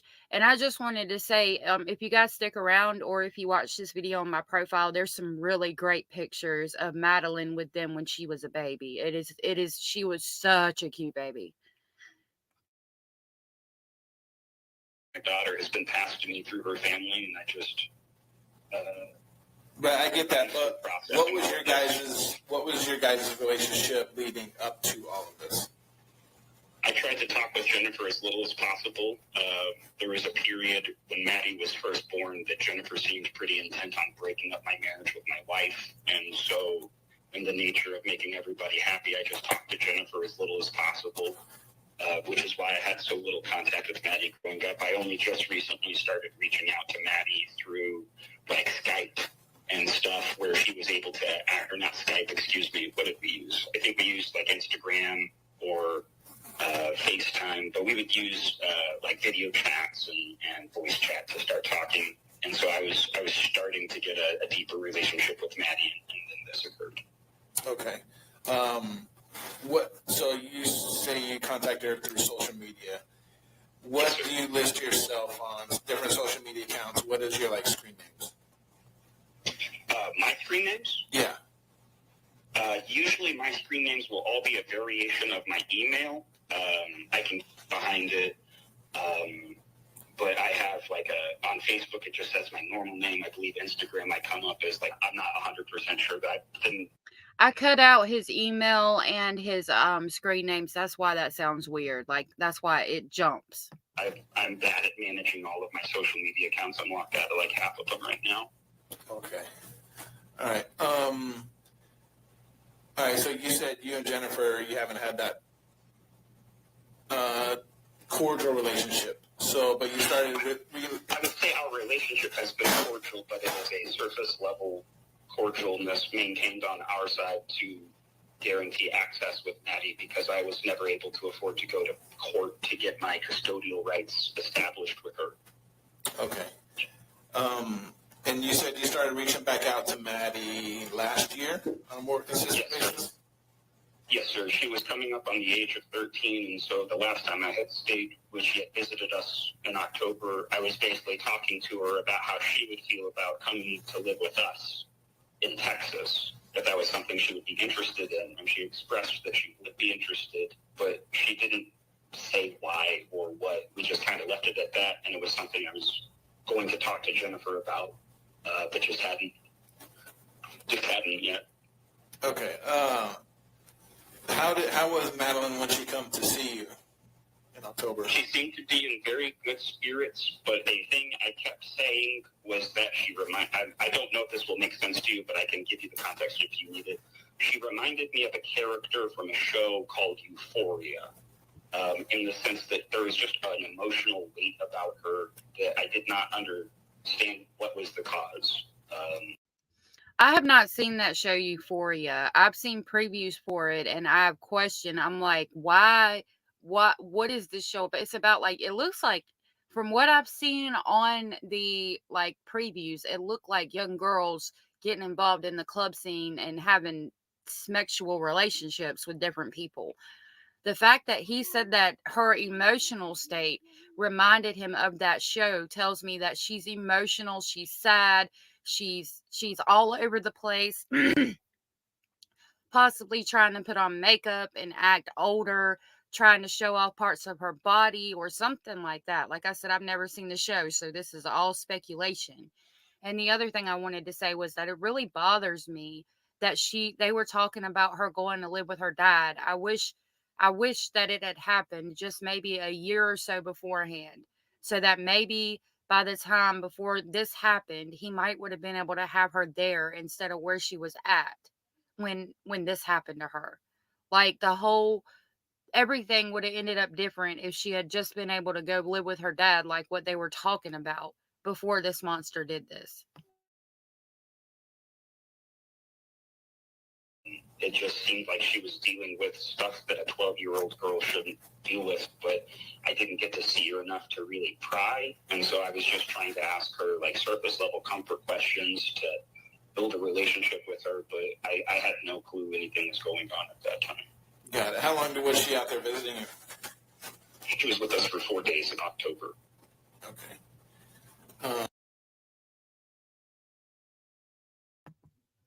So this is October. She went to go see her dad again for the first time in years in October. And we know that Stefan came back in her life in December and everything, or I think it was gone in December or something about December, and then this happened in February.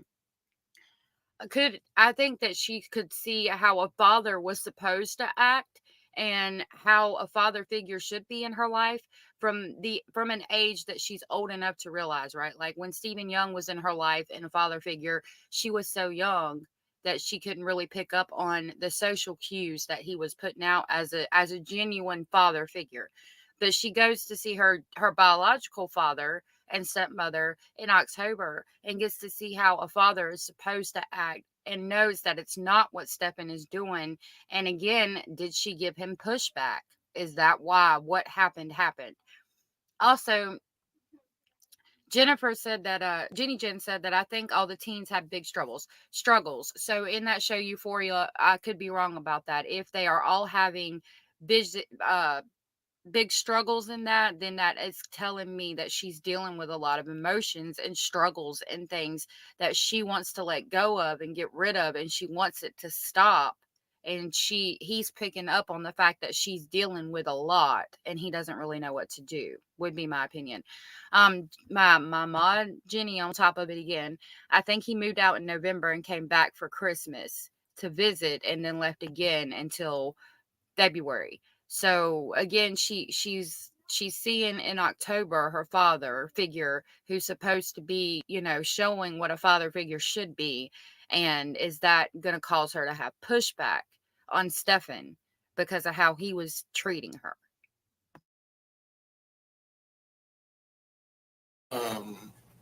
Have you talked to her since October? I had a couple of Instagram communications with her since then. I talked to her, I believe, once or twice on video chat.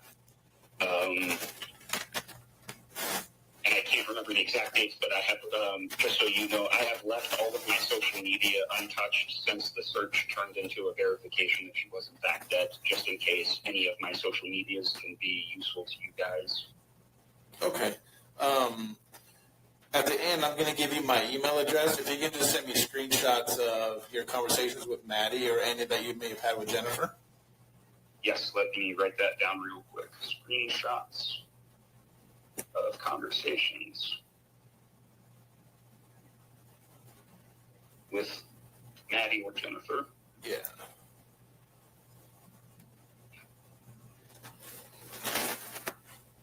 Is there anything in specific you're looking for? No, just all your conversations. That'd be great. Say that one more time. Just all of the conversations you've had with Maddie. Yeah, got it. And then if you've had some with Jennifer, those as well. Roger.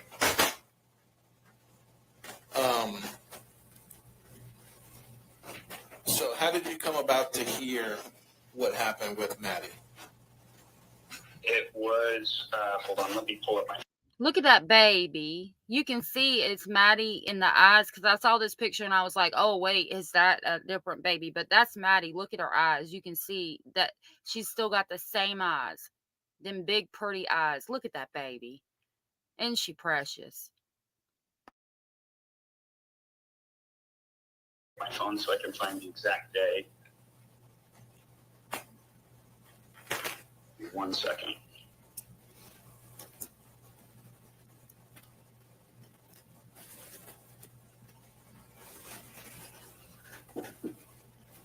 Monday, February 26th, or possibly it was either the 25th or the 26th. I had just worked a shift in Texas, in Cypress, Texas, at my place of employment, which is Imperial Vapor Company. And the time on deck was around 4 or 5. The time on deck when I received the call was around 4 or 5 p.m. Jennifer called me and said that she had been informed by the school that Maddie never arrived at the school that day. And I asked Jennifer what she knew at that moment. She seemed distressed, but I told her, because she was trying to give me a bunch of stories about who had taken who where, and I said, I don't care about details right now. I need to know what you know. Where is Maddie? She did not know. And I said, how long has she been missing? And she said, since this morning. And then I said, okay, I need you to get in contact with the police department if you haven't already, and I would like you to continue to update me. And then she said, okay. And then she had mentioned that it was her birthday, and then when Jennifer and I were talking, I had started to mention the statistics of things like sex trafficking in Florida. I know that Houston and Florida are high on sex trafficking, so I was throwing out scenarios of what we should be looking for. Did somebody grab Maddie? Was there videos out there? Could we see footage? And Jennifer was, I believe, writing some of this down. I don't know, but she was trying to, it appeared she was giving me whatever details she could. But then after that, I went home and waited with my wife. I let my wife know Maddie was missing. We started making some social media posts to spread the word. And then on about day 2 or day 3, I just couldn't wait anymore. In Texas, I felt really hopeless. And so I let Tati know that I was going to drive down to Orlando, Florida, which I did. I drove to Orlando, Florida, and I'm not sure which day I drove down. It was the 3rd day after I found out, though. And I stayed with my friend, Lynn Bradshaw, who is like a lifelong friend of mine. He lives about 20 minutes away from the area where Maddie was taken. I can pause now if you have any questions, or I can keep going. No, you keep going. Fresh in my mind, though. Yeah, keep going. So at the time when I arrived at Lens, my initial first thought was, I'm going to fucking go out to the last known GPS location. Jennifer had sent me like a pin or a GPS location of where Maddie's disappearance would happen. And at that point, Lynn and I had basically discussed the pros and cons of going to look for myself. The pros being that it would make it feel like I was doing something. The cons being that I really had no idea what I was looking for. And then that's when we started seeing like Twitter posts from the Kissimmee and various police departments saying, please do not engage in any public searching. We are currently working on this. And so I feel like I just knew in my heart that shit was going bad. I was staying with Lynn to help me kind of keep my emotions in check and just watching social media, refreshing every so often to see if any news articles had come out. A bunch of my friends flew in from out of town, so I was visited by Josh Losey, who flew in from Indiana. He's been friends with me as long as Lynn. I was visited by my friend Stephanie Elaine Ashley, who flew in from Seattle. They both stayed with me for a couple of days at Lynn's place. And then they flew out. And then my wife, Tatiana, flew in. I'm losing, at this point, I lose track of which days or when because it just all kind of blends together. But I took notes. So if you need specific dates of when I was interacting with people, I should be able to dig that up. It's not off the top of my head. Okay. So did you have any I believe it was the night I arrived at Florida that Lynn and I got confirmation that Stefan and that he had been arrested and that there was sexual abuse tied into this whole thing. And how did you hear that? I can't remember when I finally could. I had been trying to not listen to the news, so I'm not sure when I actually finally concluded that Maddie was dead. I can't remember if it was reading an article or if I had gotten a call. Maybe you called me. I don't really remember who told me. I just remember kind of the day that it happened. Okay, how did you hear the news about the... And that's natural because when they tell you that your daughter, your child is deceased, you're going to enter a state of shock. So you might not necessarily remember who told you or where you read it, because in that moment of finding out that your child is deceased, you're going to go into shock and just emotional overload. So that again is telling me genuine emotion and genuine feeling that he can't recall. And also look at Maddie when she was a toddler, that beautiful blonde hair. She was such a cute baby. Him being arrested. Did Jennifer tell you, or did you see it on the news? I was informed of Stefan being arrested by Tati. Who told you? And then the news told me. Okay. The press conference. All right. When you were here, did you and Jennifer see each other?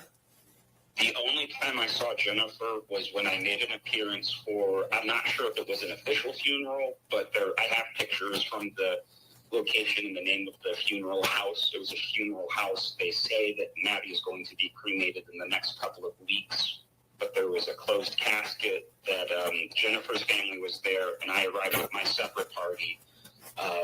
I believe all interactions between me and Jennifer happened on a camera in the main thing of the funeral home. I did not speak with her anywhere else but in the funeral home. I hugged a few of her family members, and I hugged her at one point, but we shared very few words, and I was not a big fan of the hug. It was more for social purposes. But yeah, I mean, in all honesty, our main focus right now is Maddie. Okay. Yes, sir. Not the relationship you and Jennifer have or have not had or whatever. So I don't know if some of these questions are difficult because Tatiana is listening or whatever, but I don't want like I said, our main focus right now is Maddie. So yes, sir. The hardest thing has already happened, which is she's dead. And I am not okay with that, but for the purpose of cooperation and for the purpose of your investigation, I'm willing to go through emotional pain to get there. So just please continue asking what you need, and I will keep you apprised of my emotional pain. No, I appreciate it. Okay, did you and Jennifer talk about what may or may not have happened to Maddie? Only on the initial phone call when I threw out a couple of scenarios trying to figure out where to even start looking for myself. After that phone call was pretty much minimized between me and Jennifer. I know at some point she had her phone taken and contacted me through an alternate phone number to provide me information of where like the funeral home was. So I was in text communication with her infrequently throughout my stay in Orlando for like stuff like that. I have attempted to comfort her before I realized that Maddie was dead, but that I don't think I was in Florida. That was over the phone when I was like, hey, this isn't your fault, that kind of stuff. But it's one of those things where as more and more information comes out between you and me, I'm becoming aware. I don't know what Jennifer did or didn't know. I don't know if she was aware of this happening or not. And the context of if she knew and was enabling, or if she is as much of a victim as Maddie, will dictate how comfortable I am having any. Frankly, I'm not interested in contacting her family ever again anyways. But like, it's one of those, if Jennifer is much as a victim of this as I am, I'm content to just let them live their life in privacy. But I swear to fucking God, if I find out Jennifer was involved and enabled this, I will take whatever legal action I can. Okay. I just need a second. I'm sorry. I'm ramping up. I just need a second. This is hard to hear because you can tell by the way he speaks. He's very military oriented. He sounds like a service member. The way he's talking about, it is emotional for me, but you tell me what you need to know and I'll reorient my emotions to suit what you need to know to get you that information, right? But then he talks about the possibility of Jennifer knowing something, and he wants to know what she knew, and so she can press charges. I hope he does. I hope he nails her ass to the wall. I really, again, I think they know she knew something, and that's why they gave her immunity, limited immunity, to get her to admit what she knew. And I think they might go back and let her later press charges. I hope, if nothing else, he brings some kind of civil suit or something against her, because it's bullshit.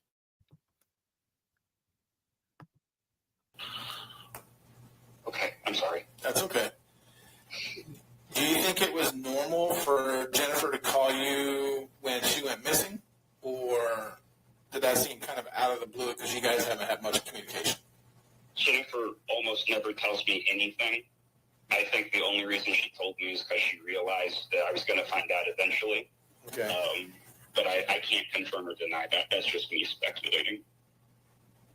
Okay. Has she told you in the past what any issues that Maddie may have had or has not had, like parenting stuff? Or? About 2 years ago when I was in prison is when I heard that Maddie had received a diagnosis for autism, which is something that I always thought that maybe I dealt with, autistic traits that I have.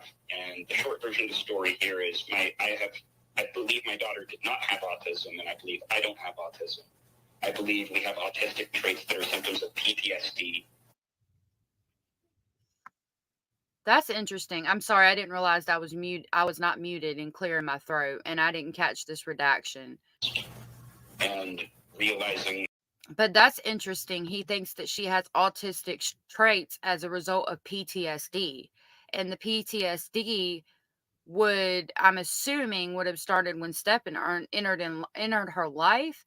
But at the same time, I think Stephen Young talked about her having a autistic traits diagnosis. So maybe the PTSD of like the familial situation could have caused that. But again, from the time she was a baby, she would have been used to going to see her dad and her stepmom and her mom being there. So maybe could it be that Jennifer and her emotional state and all the shit that she was dealing with and not really being able to, as she said, deal with everybody else's emotions, could that have caused some PTSD for Maddie? Because we know that from a young age, like Stephen Young said, that she had been diagnosed with autistic traits. It wasn't a genetic autistic trait that I passed on to Maddie. It was probably her having similar developmental conditions that I had as a child that I was recognizing in her. Mm. And that's real fucking hard to deal with, man. Okay. I wish I had seen the signs, but I just didn't. I was just trying to get a relationship with Maddie on the back end. I've been so patient waiting to have my turn with my little girl. And then this shit happens, and I just don't know what to think. This is so hard to hear. God, I can hear the heartbreak in this man. That's really hard to hear. And you can hear it from Stephen Young too. Why are we getting all this emotion and heartbreak from the father figures in her life and not Jennifer? Just processing. I don't know what to do.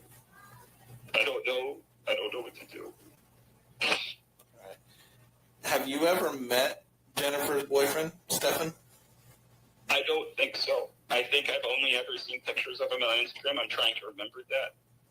I didn't remember when Stefan came into Jennifer's life, but I've done some research on Reddit, and according to a local post that I found, it looks like he may have entered her life around 2018.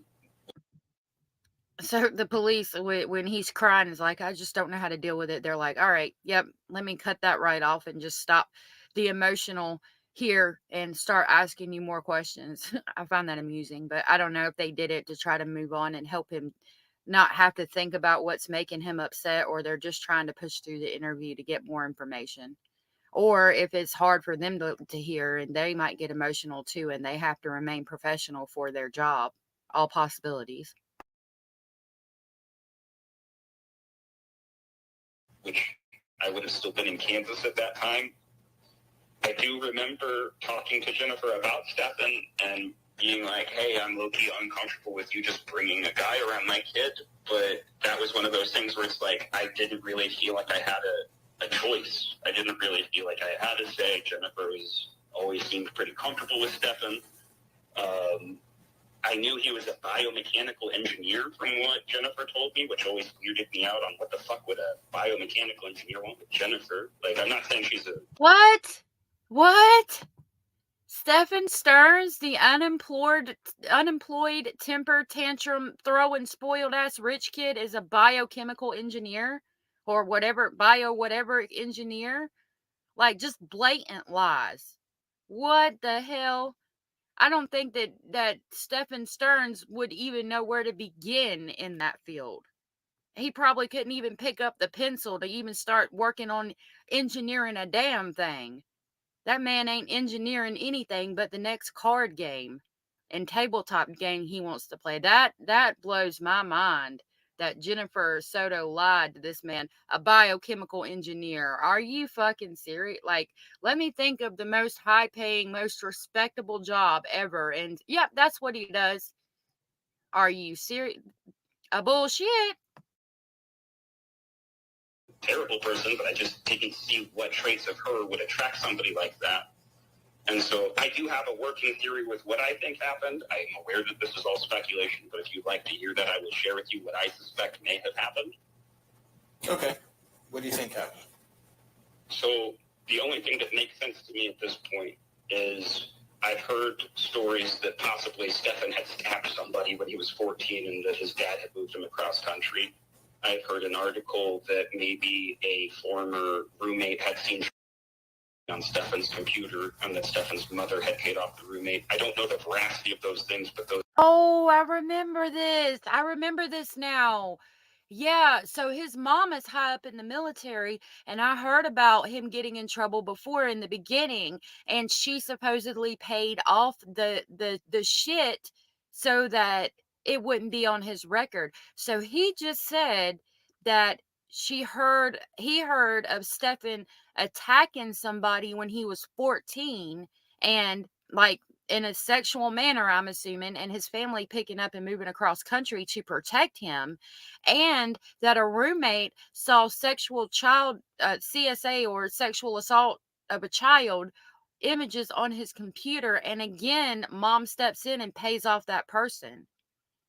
That's a rumor. I have to question it because I genuinely don't think his mom knew anything, but is it possible? Certainly. And if his mom knew and had seen, like, knew that he had an issue with the child's sexual images on his computer, why is she being okay with him being involved in the life of a child? Why would you be around that? Like, it's possible maybe he was like, yeah, there was some images on there, but it was a 14 or 15-year-old and I didn't know she looked like an adult. Like, that could have been a lie. He told his mom and his mom paid the person off. I don't know.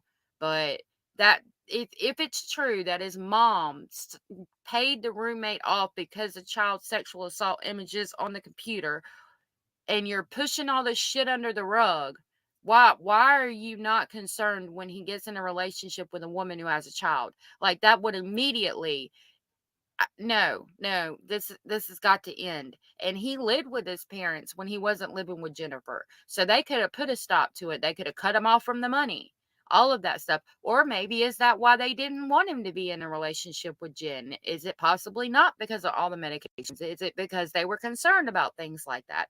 And then what's this attack on a 14-year-old that they moved across country? That's not going to be in any kind of court system because it happened when, I'm assuming, both victims were under the age of 18. But what's that all about? Mama pushed that under the rug too? Holy shit. Those are what got me thinking on the mindset of, okay, so if his family moved him to avoid legal consequences for deviant behavior in the past, and he claims he worked at Disney, which I know Jennifer has always been around Disney, and so I'm thinking to myself, what would a predator do to find access to a child? Maybe they would go get a job at some place like Disney where there's high access passively to children and just observe. And then when he located a child that was of his taste, maybe he saw that Maddie was approaching Jennifer regularly, introduced himself. It has always been my opinion that And that's things that, unfortunately, when things like this happen, that go through your mind. Like, and it all makes sense. If you're a predator, yeah, you would get a job at Disney where you can lurk on all the little children running around. That's, you're living in Florida. That's the place where you're going to go if you're a predator. Please keep that in mind, parents, taking your children to Disney. If you do that, keep them close, because that's the mind of a criminal. That's the mindset. They're going to want to be where children are. And where in the world are the most children? At Disneyland or Disney World. There's a whole thing that we could go into sometime, maybe around Halloween or something, for some conspiracy theories. They talk about tunnels under there where they snatch kids up, all kinds of things.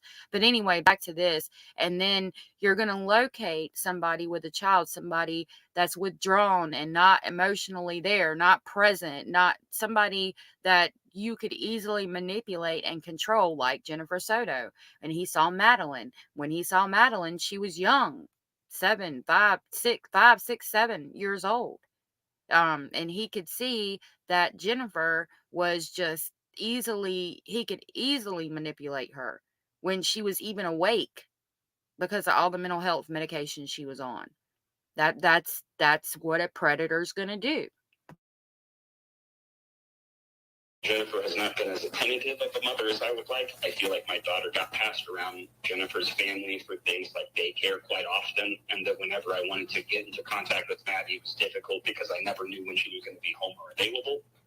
And I think that maybe Stefan saw that as a predator and saw that that was a pretty easy environment to insert himself into their life. I then suspect he set up and at what point I become curious watching shows like Dexter or things like that is, okay, what fucked up their schedule then? How did he go from this patient calculating monster who did all of these things to being emotionally incompetent and disposing of a body off the side of a fucking road? I just don't understand what changed their behavior. And I say there because I started watching. It took me a couple of days to have the emotional space, but I started watching interviews of them when they were reaching out to the news outlets. Jennifer told me they were going to reach out to the news outlets when Maddie was missing, so I knew she had done that, but I just hadn't watched the interviews. And when I watched the interviews, Stefan is in a couple of them, and I was watching his body language, but then because I was doing that and some YouTube videos about body language came out, I was looking at Jennifer's body language, and it's like, I saw very strong emotions in her, but they seemed like anxiety, like not grief, she was waiting at home while our daughter was still missing. Like that, I literally can't wrap my brain around that. It doesn't make sense to me. So he is going to have known Jennifer from the age, because he said that they were together when he was 16 years old. So he's going to know her as a teenager when she's not heavily medicated. He's going to be able to tell her emotional state better than anybody else. And the way she reacts to things, if it's normal, if it's not. Now, granted, when you're a teenager, you're a little bit more emotional, but that people who know you from the age of a child and in your teenage years are going to be the ones that know you the best. And he's saying, yeah, she was acting weird. That wasn't her. She was acting guilty or not showing grief. And so what I suspect happened is something that they couldn't avoid, something like maybe or something, and they realized like, oh fuck, we can't get enough. You can't hide this. Maybe they did something. I don't know if Jennifer was involved or wasn't. Maybe Stefan did all this on his own and she just found out. That's where my head is at, and that's why I was like, you know what? I think I want to set up separate updates with the police department, because I just don't know. I just don't like the fact that everything I know about my daughter has been filtered through that family to me. Mm-hmm. I'm sorry. That's my piece. That's okay. Have you, like, when you and Jennifer were together, was she on any kind of medication or anything like that, or do you know if she's been on any medication since? She was never open with me when we were together. I do know that since we dated, she's been diagnosed with bipolar. I don't know what medication she's currently on, but I know that she's been on medications as hardcore as lithium in the past. Okay. What about Maddie? I don't remember the names of the medications, but I was informed when Maddie came to visit me that she was on antidepressants, anti-anxiety medication. Do you know the names of them? Yes, hydroxyzine was one of them. She would take at night. I didn't feel comfortable giving because I take hydroxyzine to go to sleep, and I only so I was only one while she was here. So she just said that Madeline was on hydroxyzine and she's supposed to take 2 capsules. Usually that's a 25 milligram capsule. She was supposed to take 2 capsules to go to sleep. And even a grown-ass woman, her stepmother, takes the same exact medication and she only takes 1 to go to sleep. So she gave Madeline 1 to go to sleep. So why is Madeline on such a high prescription of that, or a high dose? Like twice the amount as a grown-ass woman who's on the same medication. She said that she's not giving her 2 because she only takes 1, and she felt like at the very most that child would need 1. Jenny, my wonderful ma, brought up Deborah mentioned Stefan being homeschooled, and when he was assaulted and choked during the incident. Okay, I remember her mentioning Stefan being homeschooled. So I definitely need to go back and clip that interview and see if I can pull that out, so we can validate this attack of a 14-year-old. Or if it was him, if he was attacked when he was 14, I need to know if it was him that was attacked, or if he attacked somebody, because I assumed he attacked somebody, but it sounds like Jen is saying that he was attacked and he was choked and assaulted during the incident. With us visiting. The other one was Miralax, so she could go to the restroom regularly. Okay. Now, when you were giving her the medication to help her sleep, did she have a prescription bottle with her? Yes, there's a prescription bottle. And on the prescription, did it say? So that's what the doctor has prescribed her? Mm-hmm. Okay. So they're making sure that she's being given like the right amount, because on your prescription bottle, it'll say your name and then it'll say take 2 by mouth before bed. That's what they're asking her. I didn't realize there was this many redactions. Again, I just listened to the beginning and kind of uploaded it to go ahead and get it out. So I apologize about that. Tyler, did you have any discussions with Jennifer about medicine that Abby was taking or Maddie was taking? Never. Okay. That I remember. I don't think Jennifer ever really told me about their visits. It was just that when I was responsible for Maddie, she would rattle off a list of what I was responsible to make sure she got. Okay. And when Maddie come to visit you, what were the sleeping arrangements like? Maddie slept in the bed with Topsy. I wanted to sleep with them and kind of make a little Maddie sandwich, and she was not very keen on that idea, so she made sure that I slept on the couch. Sometimes we cuddled, but that was the sleeping arrangements. Is usually she'd sleep in the bedroom with Topsy, and I'd sleep on the couch. Okay, whose idea was it to have what you should refer to as like the Maddie sandwich? Who wasn't uncomfortable with it, Tatiana or Maddie? I believe it was Maddie who was uncomfortable with it. She didn't straight up say, I don't want to cuddle, but she would cuddle with me when it was just me and her, and I believe she'd cuddle with you when it was just you and her, but when we were together, she would become a little bit more shy, is the word I would use. Gotcha. Okay. Now, when she would sleep at night, me having children myself, sometimes. So that's weird. The father's trying to do like a little Maddie sandwich in the bed. And I'm glad Madeline was like, nah, but again, the adults in your life are thinking it's normal, and she's like, no, I don't want to do that. Is it because she's scared as well? Because you got to remember, this is her father. She's just going to see him again. Like, she saw him when she was a baby and a toddler a little bit, and then didn't see him for years, and then is going to see him for the first time, and he mentions all of them sleeping in the bed together, and she's like, no, I don't want to do that. And she slept with just the stepmom, and then he slept on the couch. And he also brings up the dynamic was weird when it was both of them together. She was a little bit more standoffish and closed in when it was the stepmom and the dad together, but being with them alone and separate, she was different. She was happier, more relaxed. That's interesting.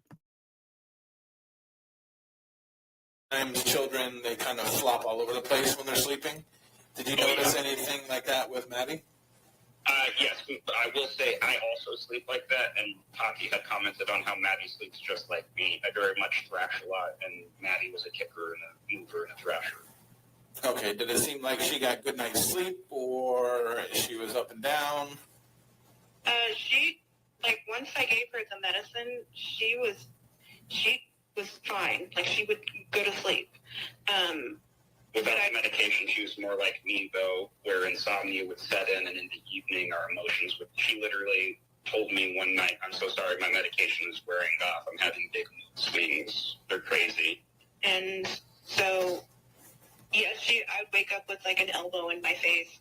But to get her up in the morning was the issue, because she never wanted to get up on, the first shake, or not even the second. So I just chalked it up to her being more like Tyler, because it takes him a while to get up in the morning. Mm-hmm. But no, you think it's the medication? Yeah. All right. Do you know? You may not know this. Do you know if Jennifer was taking that same type of medicine? I have no idea. Okay.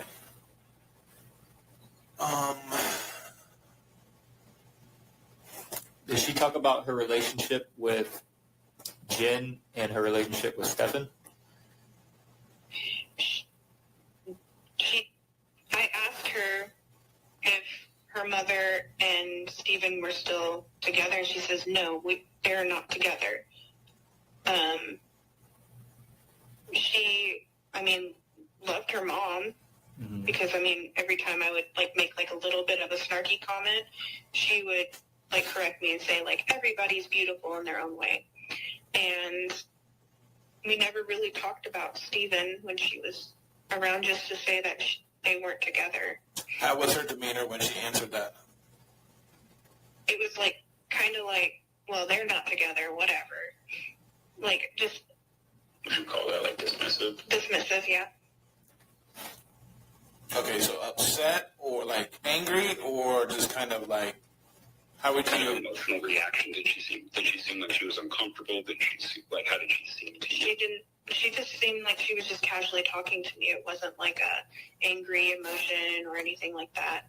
Kind of the problem is I would ask surface level questions on if she was happy, but she always answered pretty vaguely. And so I just truly never knew anything was wrong.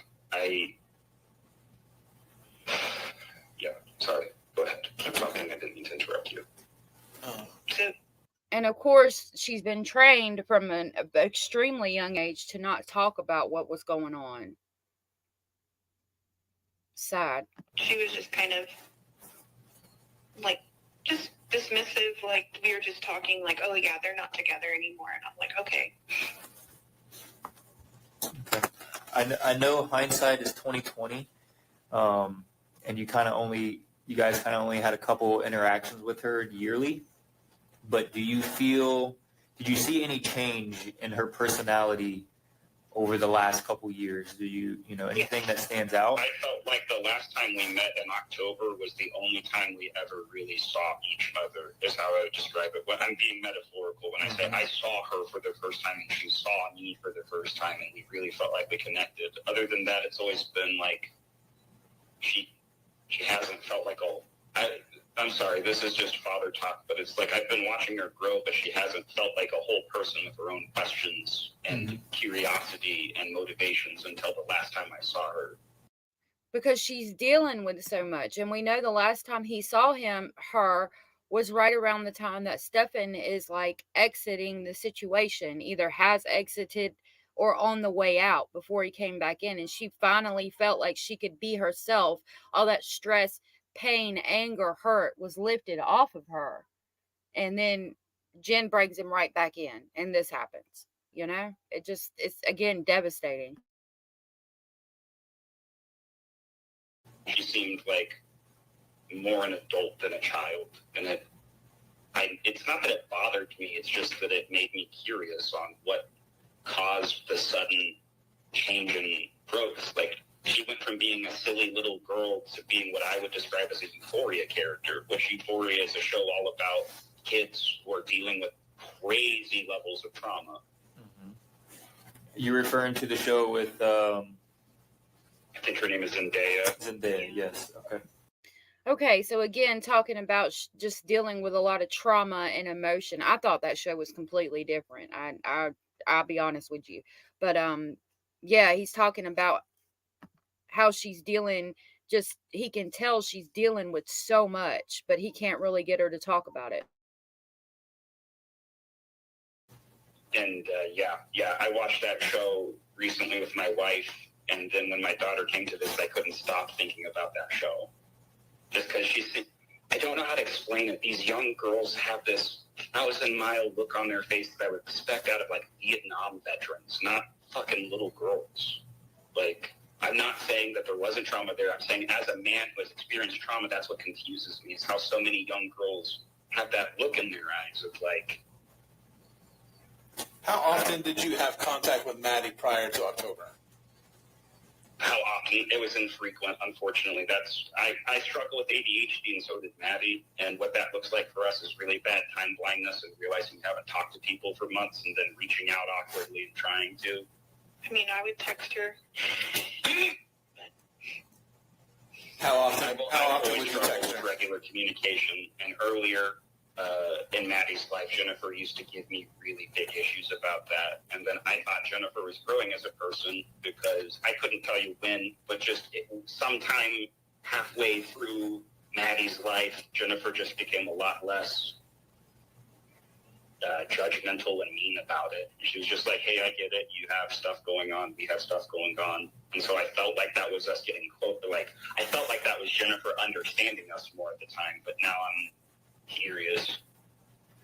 All right, but going back to, you say it's infrequent on how many times you spoke with Maddie. So are we talking once a month? Some weeks we would talk every day just because our schedules allowed us, and then sometimes we would go, I think, a couple of months without really interacting in any way. Okay. All right. And that was pretty typical of our relationship. Just very high intensity communication for a time, and then kind of dormancy. Gotcha. Okay.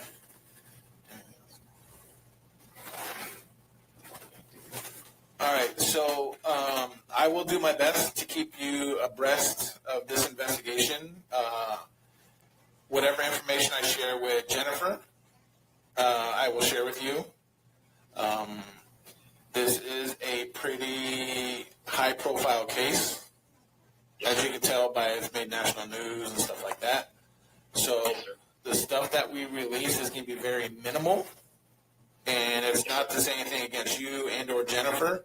It's just when we we do these types of investigations, we keep a lot of stuff close knit just because you have,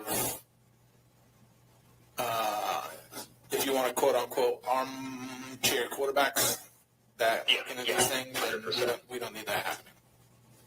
So Acknowledged.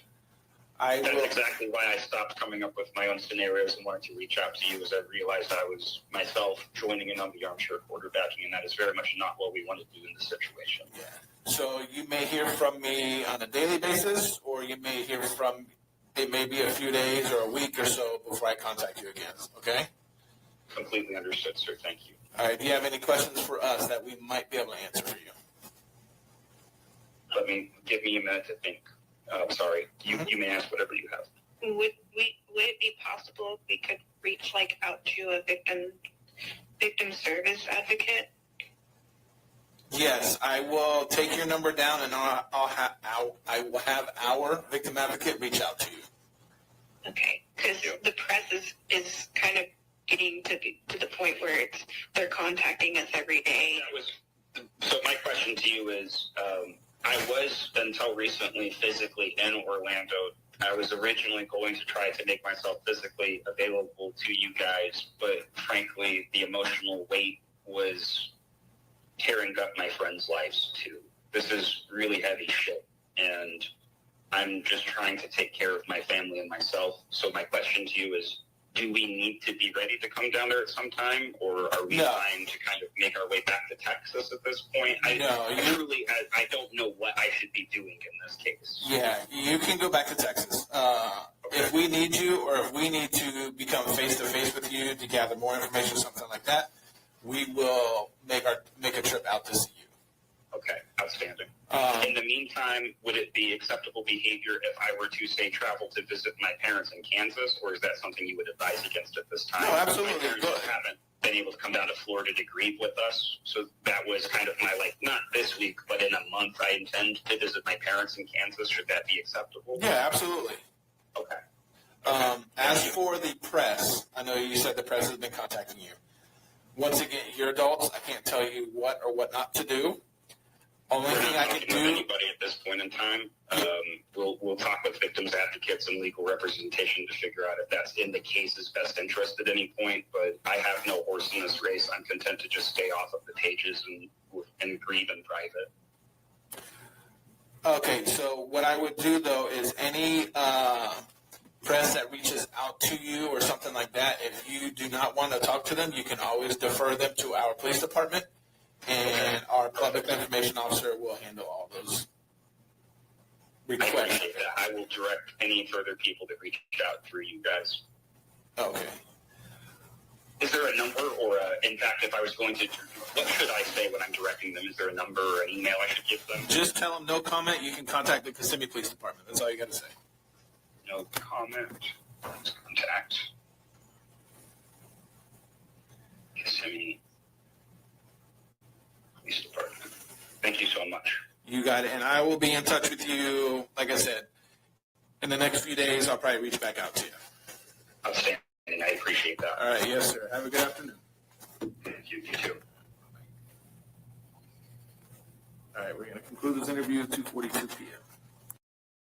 Okay, so that's the end of that interview. I'm going to work on, because I've got more, I'm going to work on getting them put together and get them out. They will probably be on my YouTube channel first if you would like to watch them without my commentary.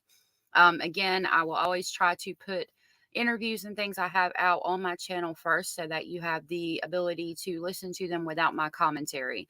I do clip things from my lives if I feel like I've gone over something really important, and I'll put those out. But if it's an actual interview, I'll do it without commentary first. I did see a post pop up while I was on my live that said the New York City mayor has been indicted. This has to do with the Diddy investigation. I did read over the indictment, and I'll probably do that again on another live. I had to delete that live because at the end it showed Stephen Stearns and all of his nudity. So I will try to go over that again. But I did want to show you guys this real quick. Now, this has to do with the Diddy situation. with the human trafficking charges and stuff. So I'll read this, and then that's going to have to be it for me today. So it says New York City Mayor Eric Adams has been indicted. Federal prosecutors have indicted New York City Mayor Eric Adams, making him the first mayor in city history to be charged while in office. The dramatic move comes after a lengthy investigation that has dogged the moderate Democrat for nearly a year. I'm sorry if this does talk about, like, you know, Democrat, Republican, and things. I'm not affiliated with either. I'm just reading. This was what popped up first. So I do apologize if it's politically leaning one way. That is not my views or anything. Back to the article. The revelation, along with several other law enforcement probes, have led to a spat of high-level resignations stand to Imperial Adams' 2025 re-election prospects. Shortly after the news of the indictment broke, nearly all of Adams' competitors called on him to resign. The investigation is being led by the U.S. Attorney for the Southern District of New York, Williams, a spokesperson for his office declined to comment. The specific charges are in the sealed indictment were not yet known. Williams is expected to make the charges public Thursday, which is today.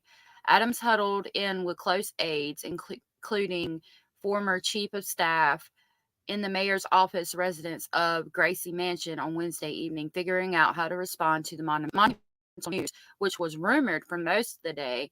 People familiar with the matter told Political. As he exited the mansion late Wednesday night, Carone said Adams had not been informed by federal authorities of the pending indictment by the time the news broke. As to describe Adams and his mindset, Carone replied very strong. Sad day for the mayor and for the city. So I do believe it has to do with Diddy. Let me say that I'm not positive on that. Carone said Adams should never step down. He deserves a day in court, he added. After the New York Times first reported the indictment, the mayor preempted Williams' expected announcement with a statement released Wednesday night in which he proclaimed his innocence and vowed to fight charges. I always knew that if I stood my ground for New Yorkers, that I would be a target, and a target I became, he said. If I'm charged, I'm innocent and will fight this with every ounce of my strength and spirit. In a subsequent video released by his office, Adams sought for a second time to get ahead of the details set to be released by years. I want to see if it tells what it is. I'm pretty sure it has to do with Diddy. It is now my belief that the federal government plans to charge me with crimes. If so, these charges will be entirely false based on lies, Adams said. For months, links and rumors have been aimed at me in an effort to undermine my credibility and paint me as guilty, Adams continued, referencing the FBI raid on the home of his newly installed interim police commissioner who took office after the resignation of former New York commissioner. Cabin stepped down after his phone was seized as part of a separate federal investigation. I will fight these injustices with every ounce of my strength and spirit. His declarations did not sway suit of candidates looking to challenge him for mayoralty next year. The most appropriate path forward is for him to step down, City Comptroller said on X. State Senator said the city needs a leader who is fully focused without distraction. Today I'm calling on him to resign, he said. There's simply zero chance that the wills of government will move forward.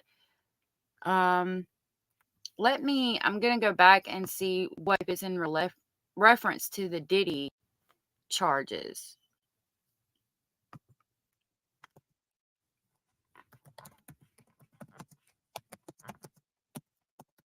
Well, real quick. Let's watch this quick YouTube video. This is going to be from Fox News 5, it said, I do believe. Fox News 5, New York. And it says he's indicted on criminal charges. Is telling the Associated Press that Mayor Breaking news right now. Sources telling the Associated Press that Mayor Eric Adams has been indicted by a federal grand jury, making him the first mayor in New York City history to face an indictment. Good evening. I'm Natasha Verma. And I'm Steve Lacey. Rumors have been swirling that this was imminent following the federal raids on the homes of members of Mayor Adams' inner circle and the wave of high-level resignations from his administration. We have live Fox 5 coverage tonight. Let's start with Morgan McKay, who joins us now on set with this stunning development. So right now we know the indictment's coming, but we don't know for what. That's what this is Fox News 5 New York. I will link them in my description box. Please give them a like and subscribe. You'd get the news in that area first from there if you would like to do so.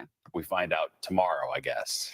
Exactly. Now, we know there are at least 4 federal investigations surrounding Mayor Eric Adams right now. But from what I'm hearing from sources is that this indictment could be tied to the federal investigation looking into whether Mayor Eric Adams accepted illegal campaign donations in part from the Turkish government. Now, we first learned about this investigation on November 2nd of last year. You'll remember that the FBI raided the home of his top campaign fundraiser, Brianna Suggs, and Adams at that time was flying to D.C. and he quickly just turned around and came back. Right. But it's still very unclear. We do not know what's inside this indictment. We do not know what charges or if there's multiple charges in this indictment.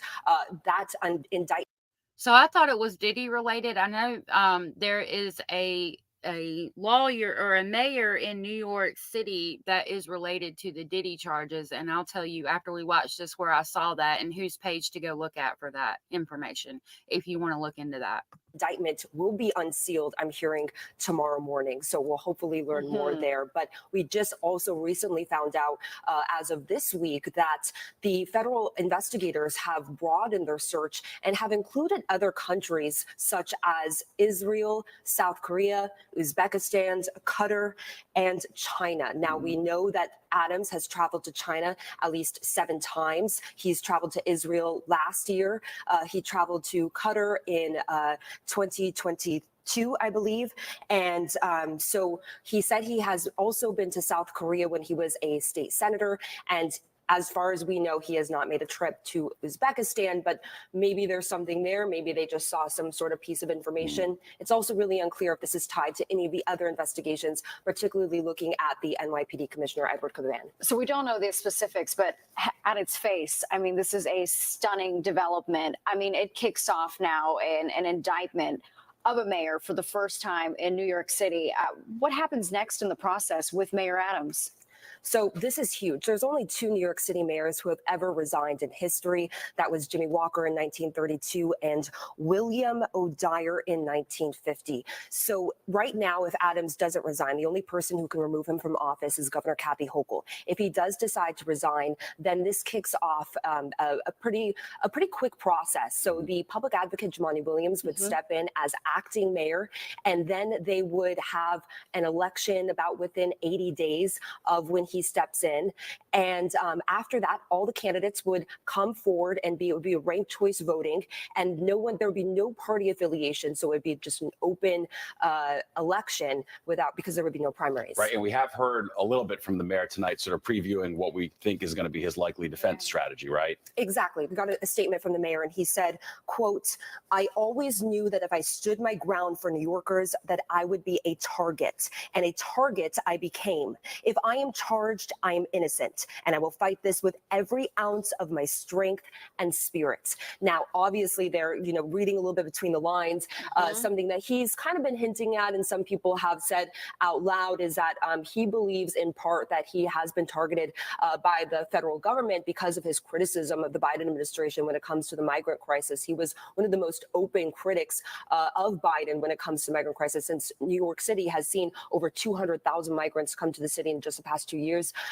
Obviously, that's not exactly what he's saying, of course, out loud, but hopefully we'll hear more from him tomorrow, because another question, too, is when will he surrender to the feds? That's right. I mean, you're always at City Hall. And over the last few weeks, I mean, really since September 4th. I mean, when the federal investigators seized electronic devices from city's police commissioner, schools chancellor, deputy mayor of public safety, first deputy mayor. I mean, since then, top aides have been investigated by feds. What has been the energy, the feelings at City Hall?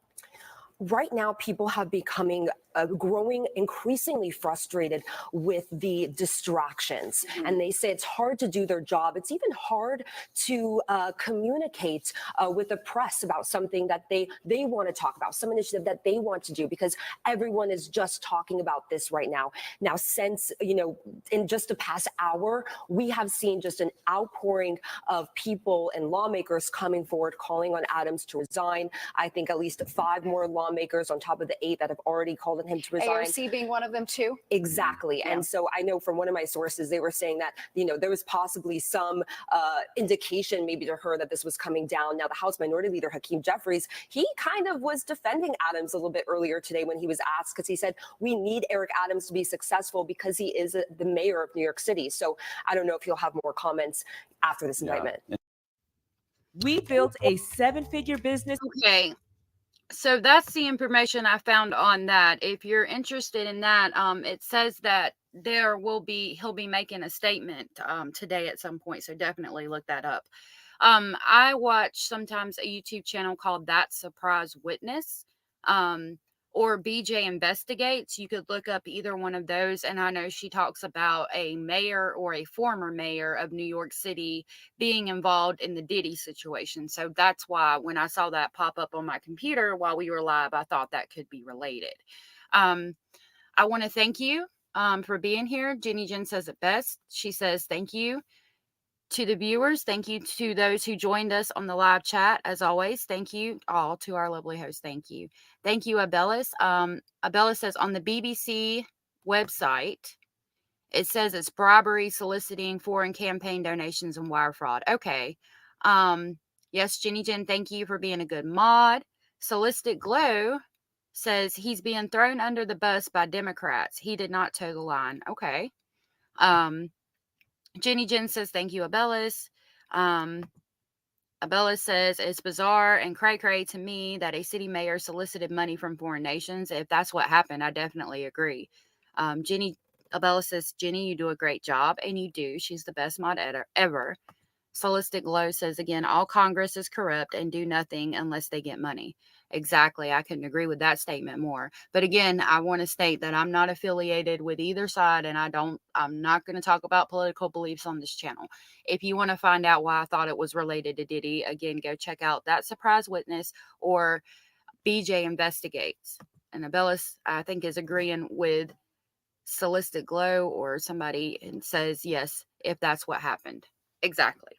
So thank you guys for being here. I will try to get all my indictments together on my computer that I have about the Diddy situation and go over those again at some point.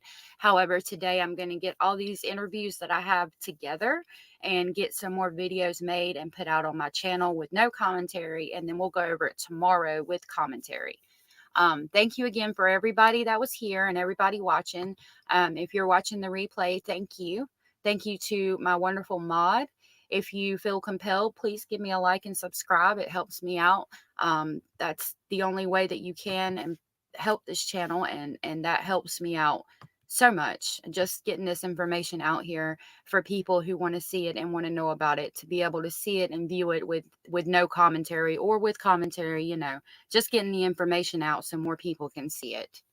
I've got one more comment and then I'm going to go. Oh, thanks. Abella says, thank you. Awesome live. All right, so that's going to be it for me today. Again, thank you so much for being here. And thank you so much for watching the replay. I hope everybody has the best day you've ever had in your whole entire life. And I will see you guys tomorrow. Thank you again. Bye.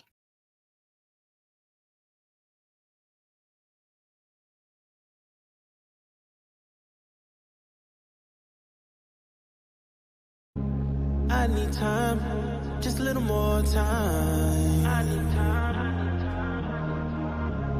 I need time, just a little more time. One more time. I need time. just a little more time. I need time, just a little more time. Next to you. Next to you. Next to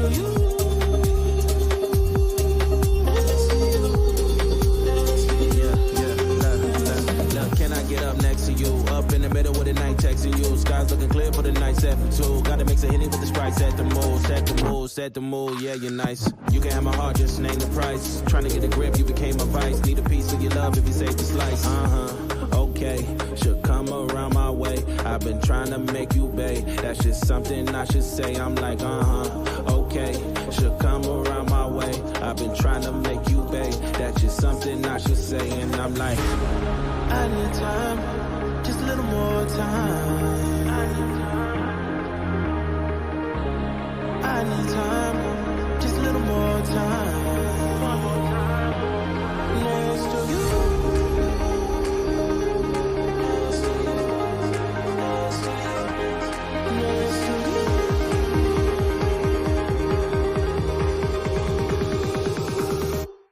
Next to you.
I need time, just a little more time. I need